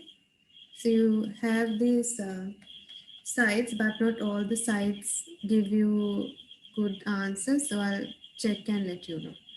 Right. So to look at the format of an essay, first you have the introduction. In the introduction, you provide a general statement giving definitions of important terms and the statement of central arguments. ඒ කියන්නේ ඔයා introduction එක ගොඩක් ලොකු නෙමෙයි, only a small paragraph. In that paragraph, you have to mention the main points that you will be discussing in your essay. ආගේ essay එකේ ඔයා මොකක්ද discuss කරන්න කියන එක introduction එකේ අන්තිම statement එකේ පැහැදිලිව ලියන්න ඕනේ. Right? So that is you are listing the main points. And then you can divide it accordingly. Then within a body 1, 2, there are 4 to 5 paragraphs. But then you don't have to divide it that way. It depends on the points that you're going to write about. If you are going to focus on 3 main points, you do not have to have 4 paragraphs in your essay, as in the body. Okay, so it depends on the amount of main points that you're going to include in your essay. For example, now, as in if it's now we'll say the social media, influence of social media on the young generation. So you can talk about whether it's have a positive impact or a negative impact, or you can talk about both, and then how it has changed. So there you can have 3 paragraphs, including 3 main ideas. Okay, and all these paragraphs should have this format, a set format. එතකොට paragraph එකේ අන්තිම පළවෙනි sentence එකට දෙන්න ඕනේ you have to give the topic sentence. A topic sentence එක කියන්නේ ඒ paragraph එකේ ඔයා මොකද්ද ලියන්න යන්නේ.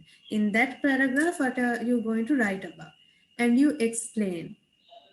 Okay, like I told you the Peel method, you give the point is your topic sentence, and you explain that point, then you give an example, elaborate it. Example එකක් දීලා ඒක elaborate කරන්න. Then you have to link it. ඒතර මේ supporting evidence කියන්නේ examples. ඒතර ඊට පස්සේ you have to elaborate. නිකන් example එක දීලා ඉන්න බෑ. You have to show the relevance to your point. ඔයාගේ argument එකට ඇයි ඒක relevant වෙන්නේ කියලා. How is it relevant to your point? You have to write that. And then you have to have the concluding sentence. Although it says optional, I would say that you have this linking statement where you link it to your topic sentence. ඒක ආපහු link කරන්න මේ examples වලින් මේ දේ පෙන්නනවා කියන එක. Okay, so this is the structure you will follow throughout your essay. As in the body of your essay, you can follow this structure in your paragraphs. Right? Is that clear? So this format you can use. I'm still at the introduction and the body. This you can follow this format, and it's easy for you all to write the points and write your essay. So like I said, it depends on the points, as in how many main points you are going to write about. It depends the structuring of the paragraphs. It depends on the main points that you're going to write about. Then the last paragraph is the conclusion.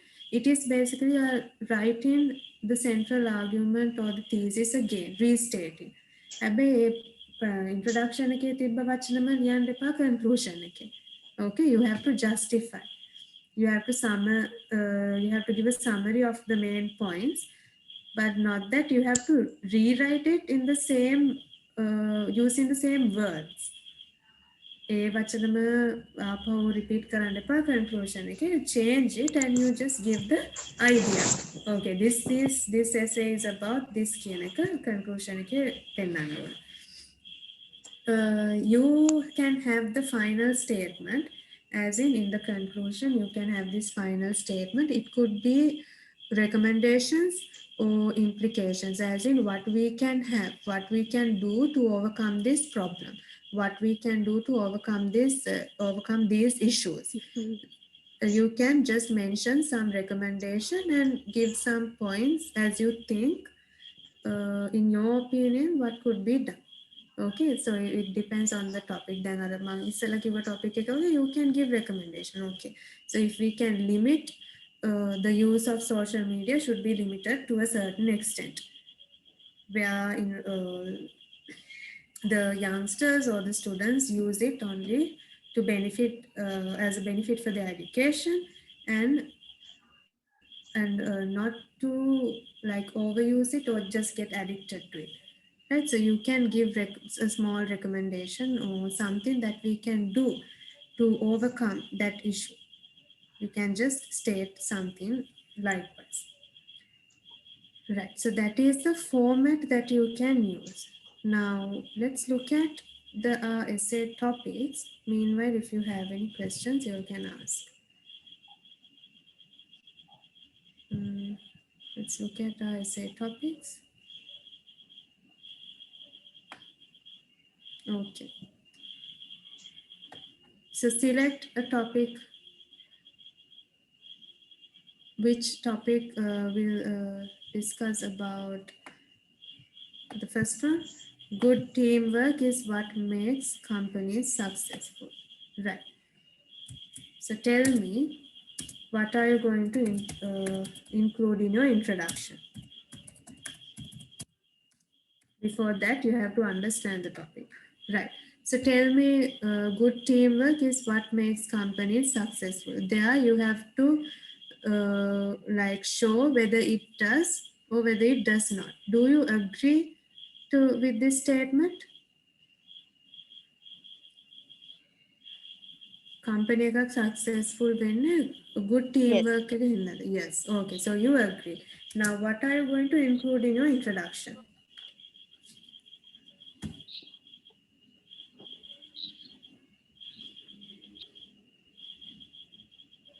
Yes.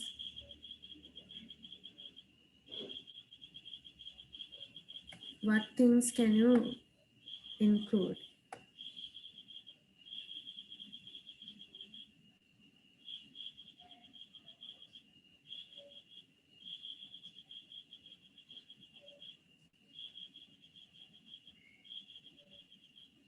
Definition of team and the teamwork.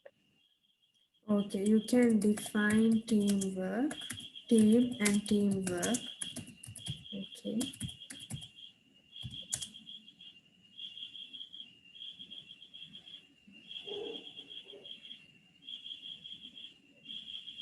And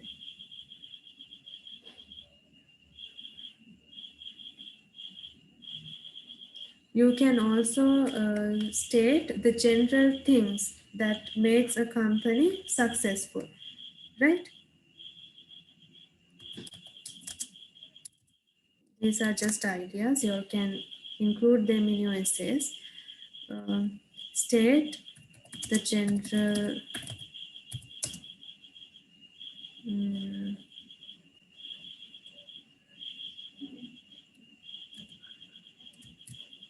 state the things, general things that makes makes, and we'll use organization successful. And you have to say that the success of an organization, as in for an organization to be successful, it needs good teamwork as well. So you have to mention that in your introduction, since you are agreeing to it. Okay. So how are you all going to say it? I mean, write it in your essay.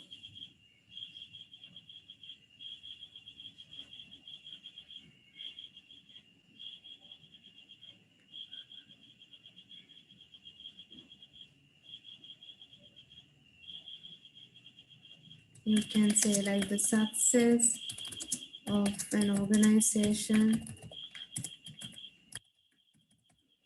depends on collaboration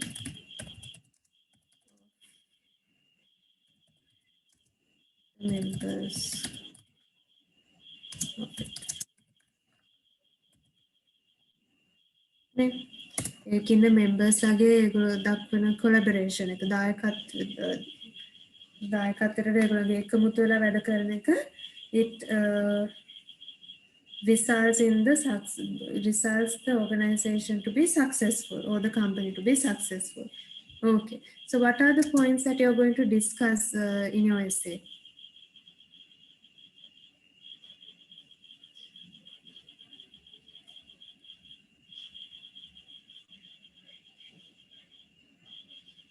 Yes, benefits you can gain by practicing teamwork. You can mention that.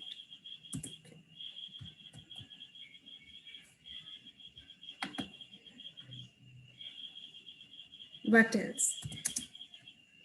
At least have 2 paragraphs in your body of the essay, in the body of your essay.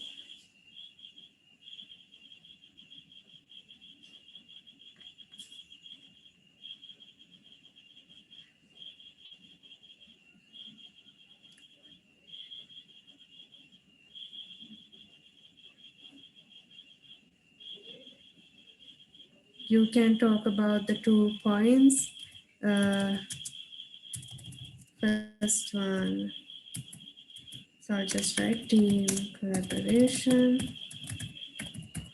and teamwork, team effort, we can say.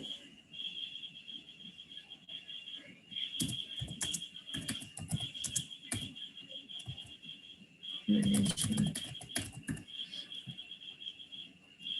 Right, so you are going to talk about 3 points.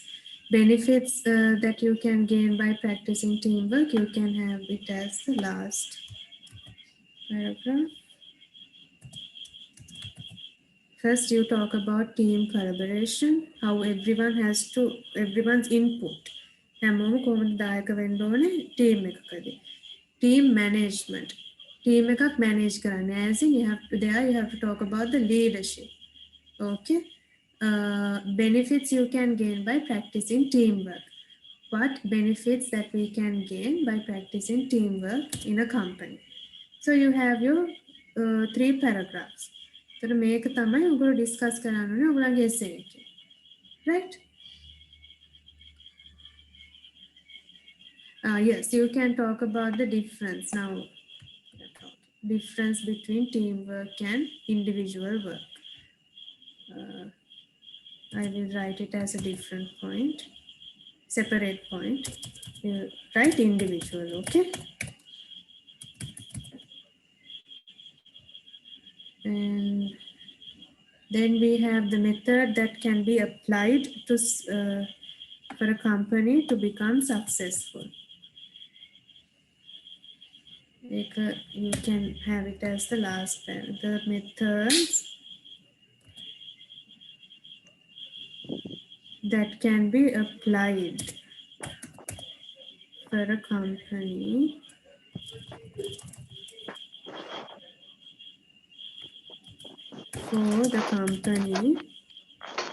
to be successful.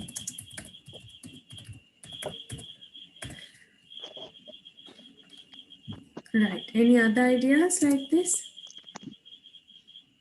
Advantages of teamwork. Yes. So benefits that also come under this. Okay. We can have it as 1. Advantages. It means the same.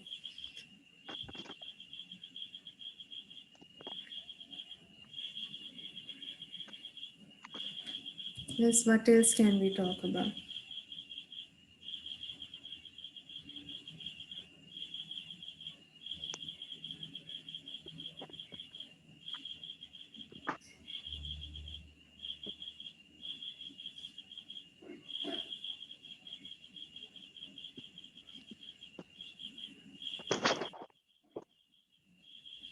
So this is, I think, more than enough in your essay because I'm sorry, this should be 250 to 300. So you have to look at, it's actually not the length that matters. What matters is the quality of your essay.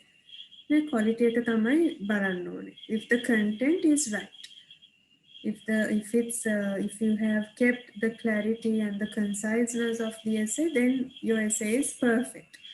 හැමතිස්සෙම quality එක දිහා බලන්න. Include කරන්න ඕන details එක include කරලාද. Now if you remember something when you write the last paragraph, but then it's not mentioned anywhere in the essay, are you going to include that in your conclusion? No. No, don't include that in the conclusion, okay? Even though you really want to include it, don't include it. Keep it yourselves.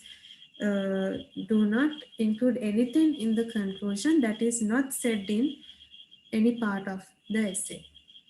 Essay के body के introduction के लिए नहीं तो किसी दा conclusion के लिए आने पा. Right? So then, what can you write as the concluding paragraph in your conclusion? What conclusions can you come to? Can you come into? Yeah.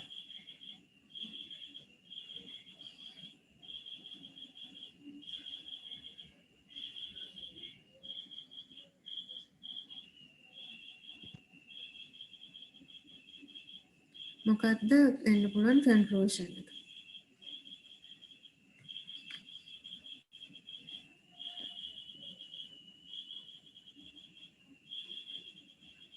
I'll give an example. You can say we should promote teamwork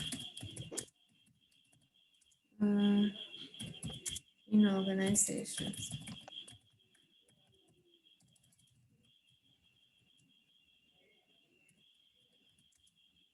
In companies. Like that. Any other ideas?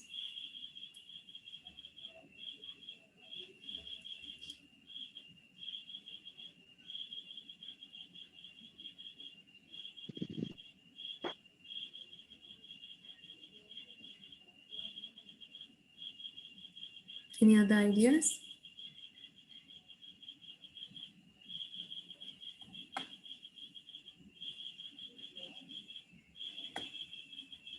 And to this, you can say to promote teamwork in companies, we can have workshops like that. Okay, so you just summarize your points. Any questions about this? Was everything clear?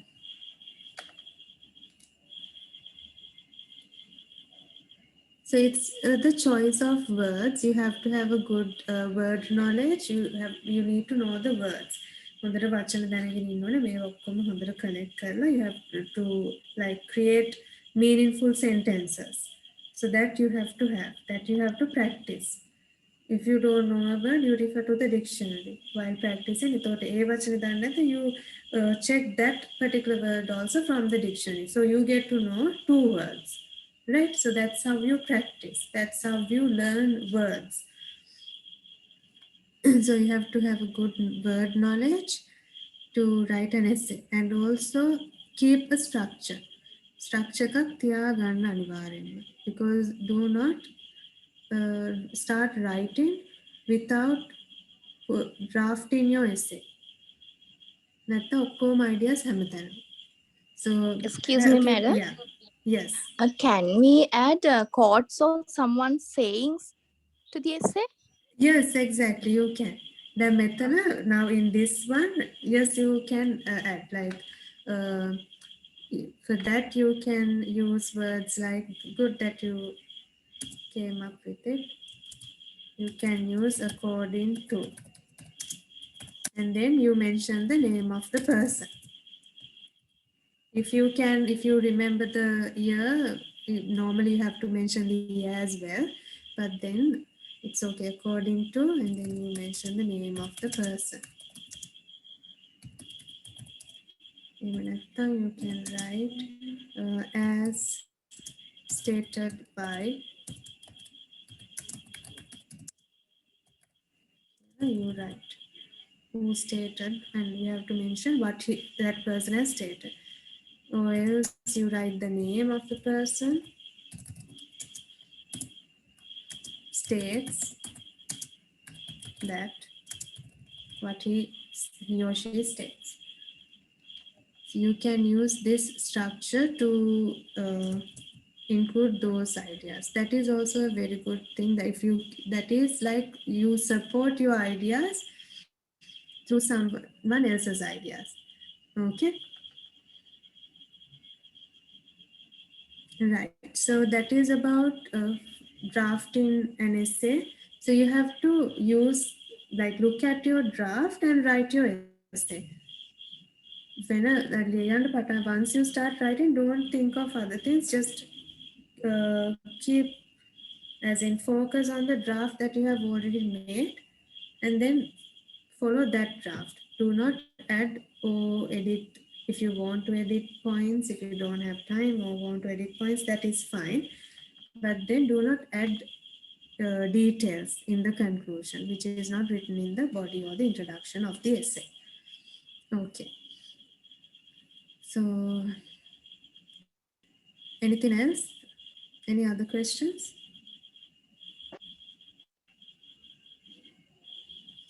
And another thing, when you're writing the essay, avoid the third person narration, like, I'm sorry, you have to use the third person, avoid the first person and second person. I, you, eka, magari. Okay, you don't use those words. And also, when you want to refer to a person, maybe he, we tend to use the word he. You can use he or she, because you can't be biased, right? You have, since there's this politically correct terms, you have to use he or she. And then avoid using words and expressions like always, never, but then you can replace those words like mostly, the majority of, mainly, it seems, it appears to be. So you can replace those expressions with these words or phrases. Mostly, mainly, it appears to be. You can use those words or phrases. And then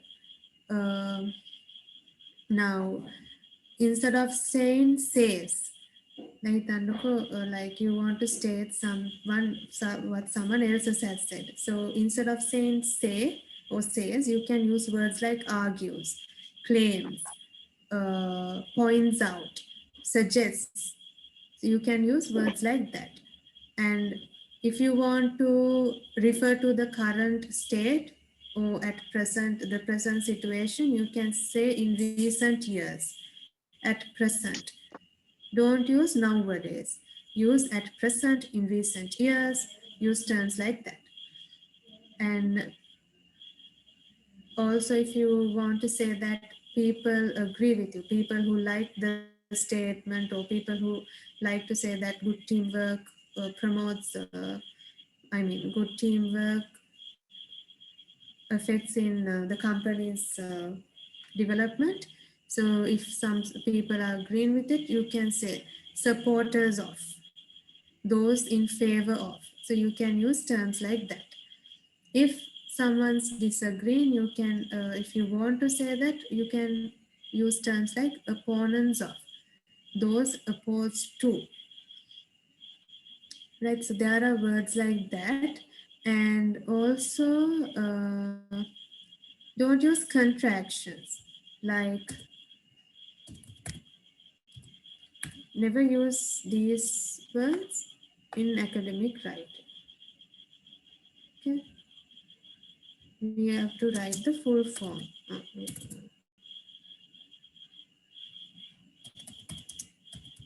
I'm just giving an example, right?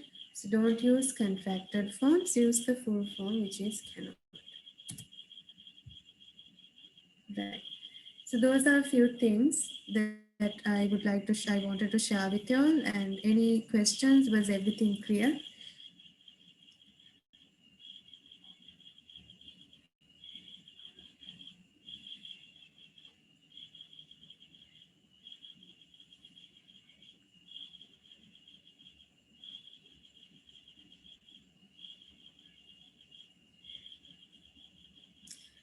Right. So we'll look at the passage now. Okay.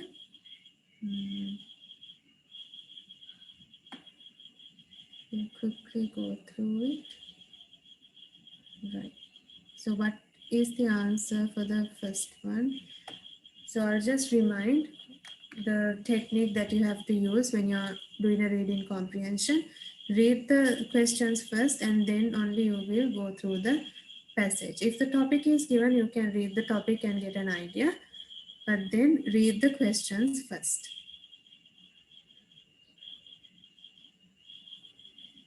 Essay in the middle of the line, yes, you can, like, you are saying it like this, right? මේ වගේ පටන් like this. Yeah, you can. Yes, madam, like that. Can Yeah, we? you can. Yes, you have to separate paragraphs. So yes, you have to intend a bit. That's the rule. Okay. So read the questions first and then only you will read the passage, and that is also you skim and scan through the passage. When you come across the answers, don't forget to underline those answers and maybe number them. Okay, this is the answer for the first one. Like that, you have to keep that also in mind. Right. What is the answer for the first one? False. False. And why is that? In 1980s, couples with 1990s and 20s. Exactly. Yes, correct. So this is the statement where it shows that it's not, it was Second not, one. yeah, introduced in 2020. And the second one? False. Second one is also false. Online education ensure the steadiness of classroom activities. Where does it say it doesn't? Online education.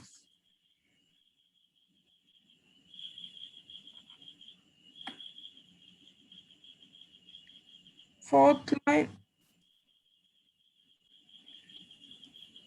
But online education has regularly been viewed from the perspective of good to have alternative, but not a serious mission model to guarantee steadiness of.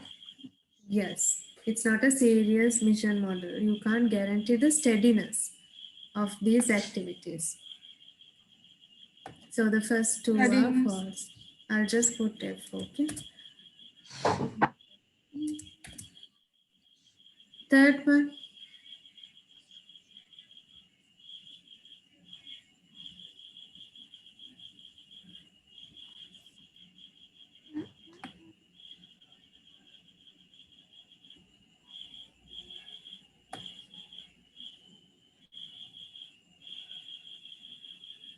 True, yes. Third one is true.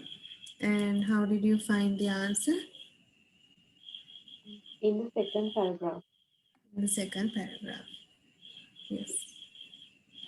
And can you tell me? Migration has caused compulsory modification in the attitudes of education administrators, instructors, and learners on the Yes. So one of the major issue is that this shift from the traditional classroom to the virtual platform has caused a compulsory modification, as in the attitudes of education administrators and everyone related to this educational or online learning platform. They have to adjust to it, and in order to adjust to it, they have to go through certain changes. It requires certain changes. Fourth one. True. True. True. Yes, and where does it say so? It's also in the second paragraph. Yes.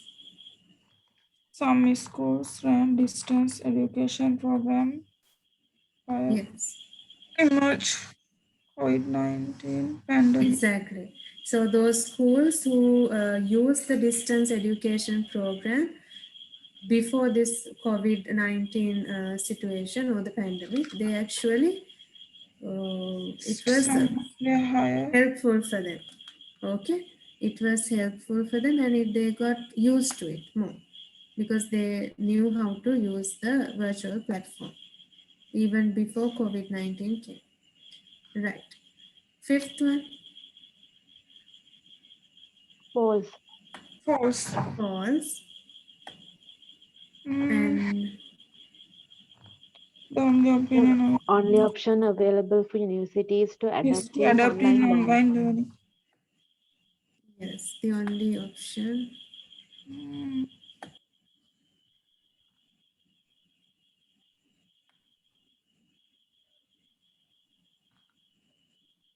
Sixth one.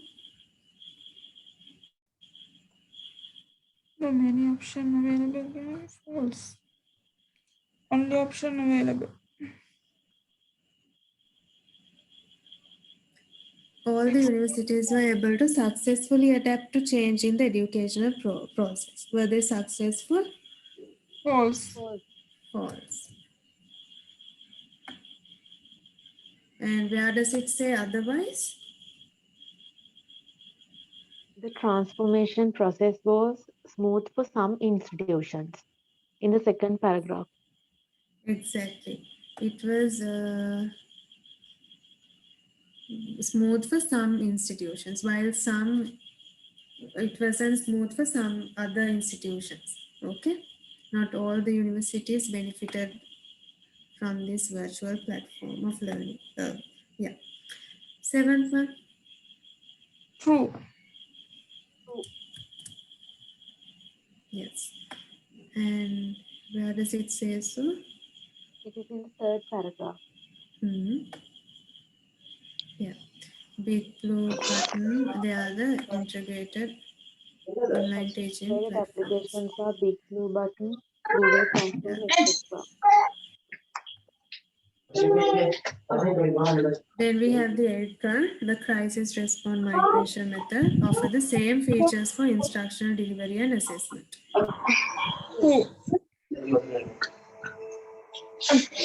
Yes, true. It's true.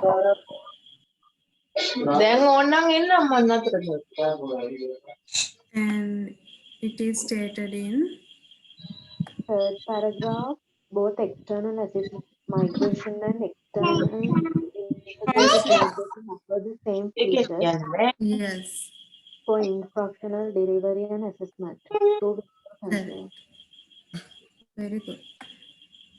And the ninth one? Eight, true. True. Okay.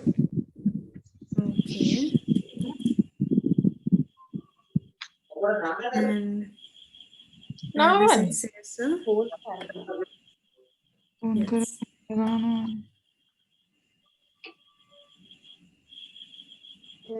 Students and some faculty members are Digital natives. Yes, so here it stated that some of these students and faculty members are considered as digital natives. All the digital natives have the skills to use new technology. False. Yeah, false. Right, and it is stated in fourth paragraph, a substantial number of them do not have the skills expected of digital natives.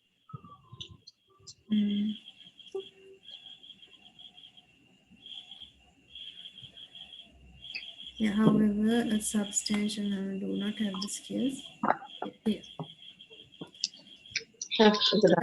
Yes, a considerable amount of people don't have the skills yet, right? Okay, so now you all know how to, look at the passage and look for the specific information, right?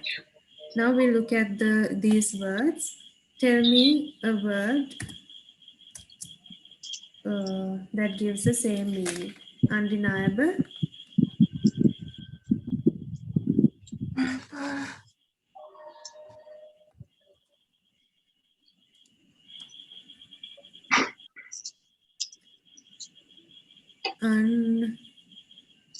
Cannot be Forgettable. rejected.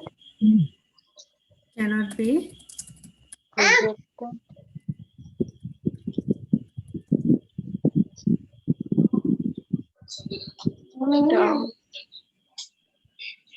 I'm sorry, the last part I couldn't hear it clearly.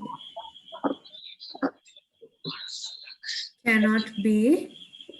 Cannot be rejected. Rejected. Okay. Cannot be rejected. Right. Yes, you can.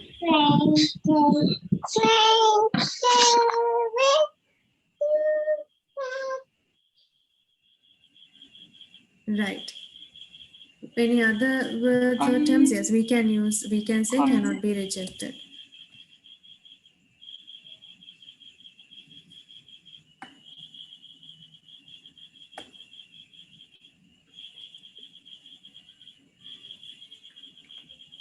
So from this word itself, we can take unable to deny. That you have to look into this matter. You can't deny it. Unable to deny. Cannot be rejected.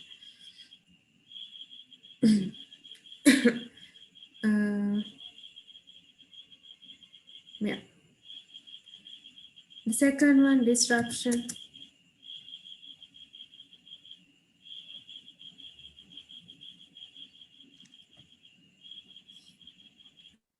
Disturb. Okay. Yes.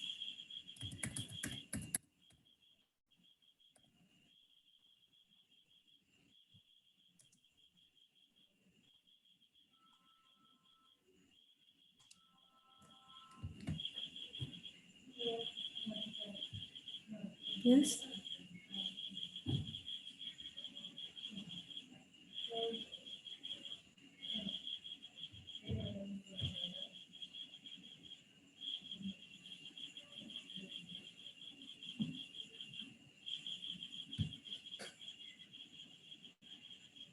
Obstacle. Yeah. You can. Right. Flexibility. Adjustable. Adjustable. Stretch. Stretch, yes, it gives the meaning, but then does it,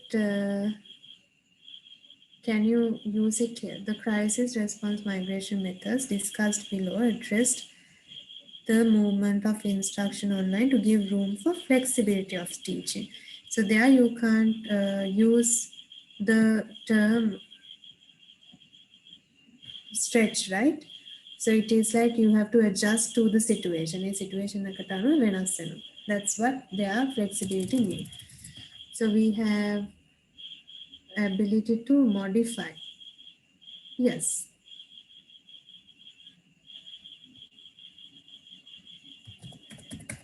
Ability to change according to the situation, ability to modify. Yeah, I'll send the answers. Then we have competence. The technological competence. Capability. Capability. Okay. Yeah.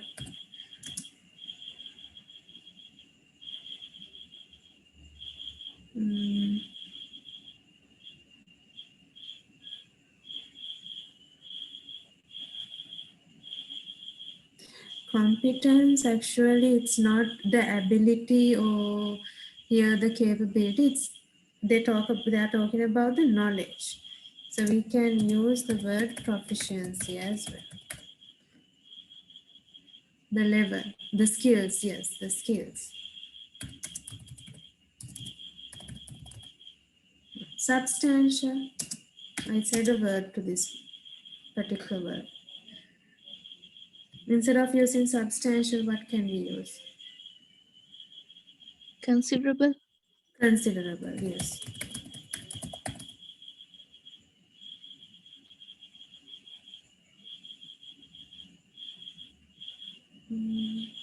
Adequate, yes. Adequate. Okay. So these are some words that give the meaning of these words. Undeniable, we can use either of these, and disruption. Flexibility meaning you change according to the situation. In this passage, it means you change according to the situation. Competency is the proficiency level. Substantial, you can use considerable, adequate, and also enough. That answer is also correct. Right.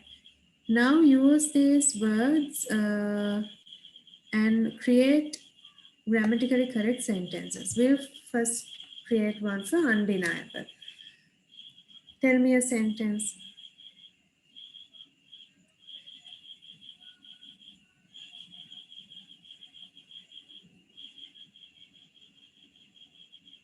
Yes.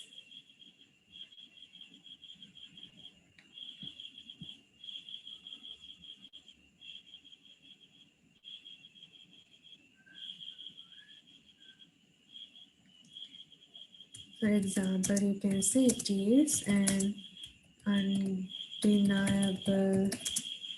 fact that COVID patients are increasing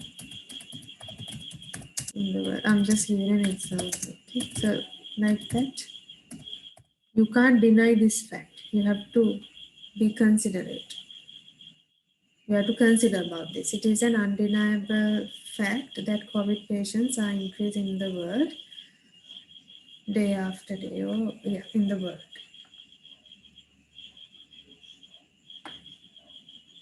Disruption.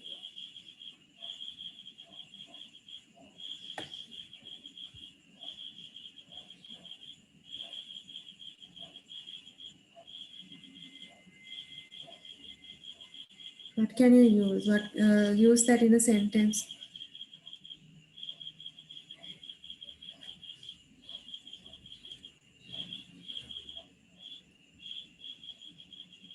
Yes, social distancing cannot is undeniable during the COVID pandemic. You have to use those words, okay?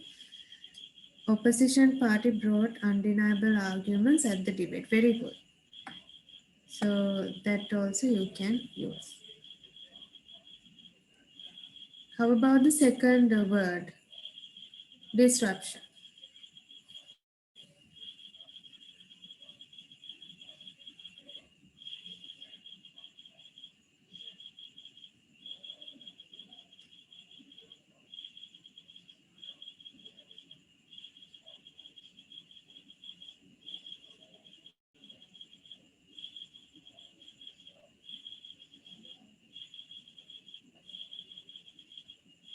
Yes, disruption.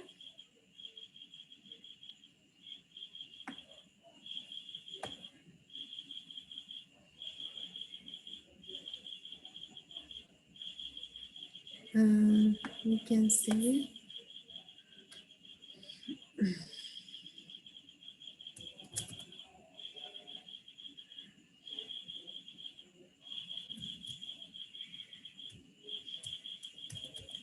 the on the traffic cause a great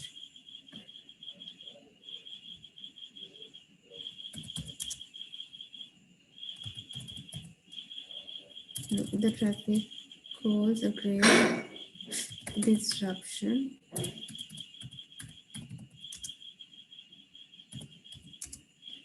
in the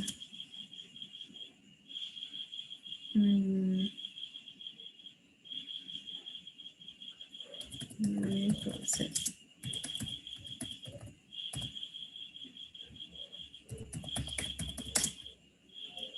Right, so like that, it causes a disruption. It's an obstacle. When everyone try to connect at one time, it disrupts. Flexibility. Yeah, you all have to answer the questions. Tell me a sentence using flexibility.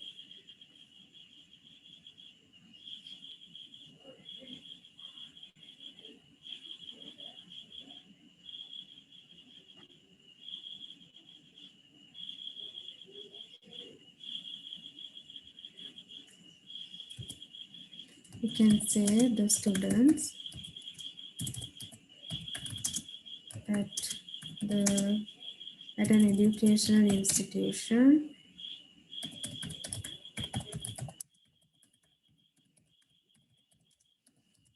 it's flexibility.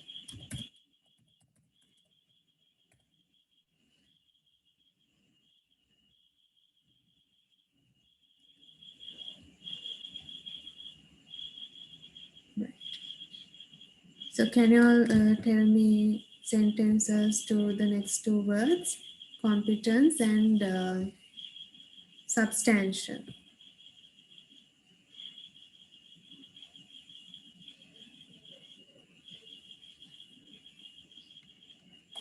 Yes.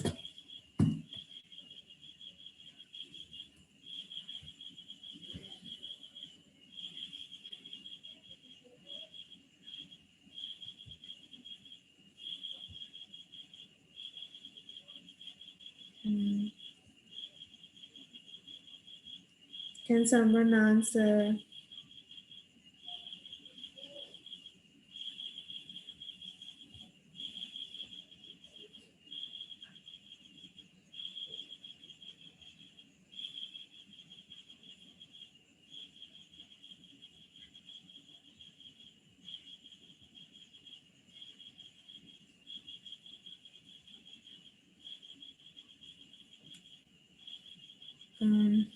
We can say,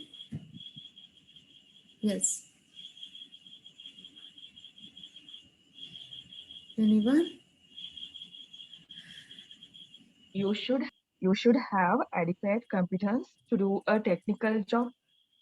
Yes, you should have an adequate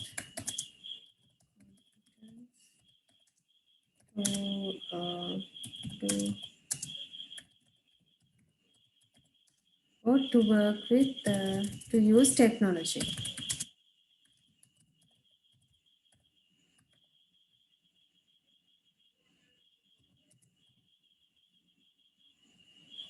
Students will gain competence in a wide range of skills. Yes. Substantial, there's a sentence for substantial as well. Substantial development can be caused to many advantages. Or else there should be substantial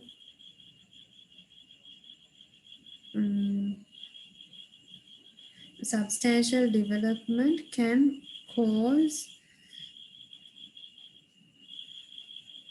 many advantages, result in many advantages, something like that. Substantial facilities should be provided for online education. Yes, substantial facilities be provided for education. Correct. Okay. So these are a few sentences that you can create using the words given above. Right. So today we looked at the prepositions and then we used them. We looked at the usage and certain rules related to prepositions and some key points to keep in mind. And then we looked at writing a summary and talked about the format that we can follow in order to write a good summary. And afterwards, we looked at the format of an essay, how to draft it, how to make the key points, and then put them in sentences, and what to include in a paragraph, and how to write the conclusion. And also, we looked at certain expressions that we can use to include what someone else has said. And as for the final task, we looked at the reading comprehension passage. Okay, and you all are actually good with the reading comprehension passage. So,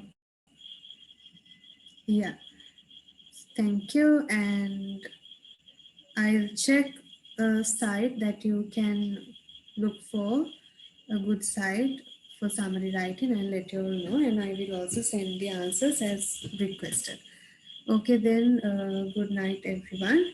Before we go, are there any questions, or is everything clear? Was everything clear?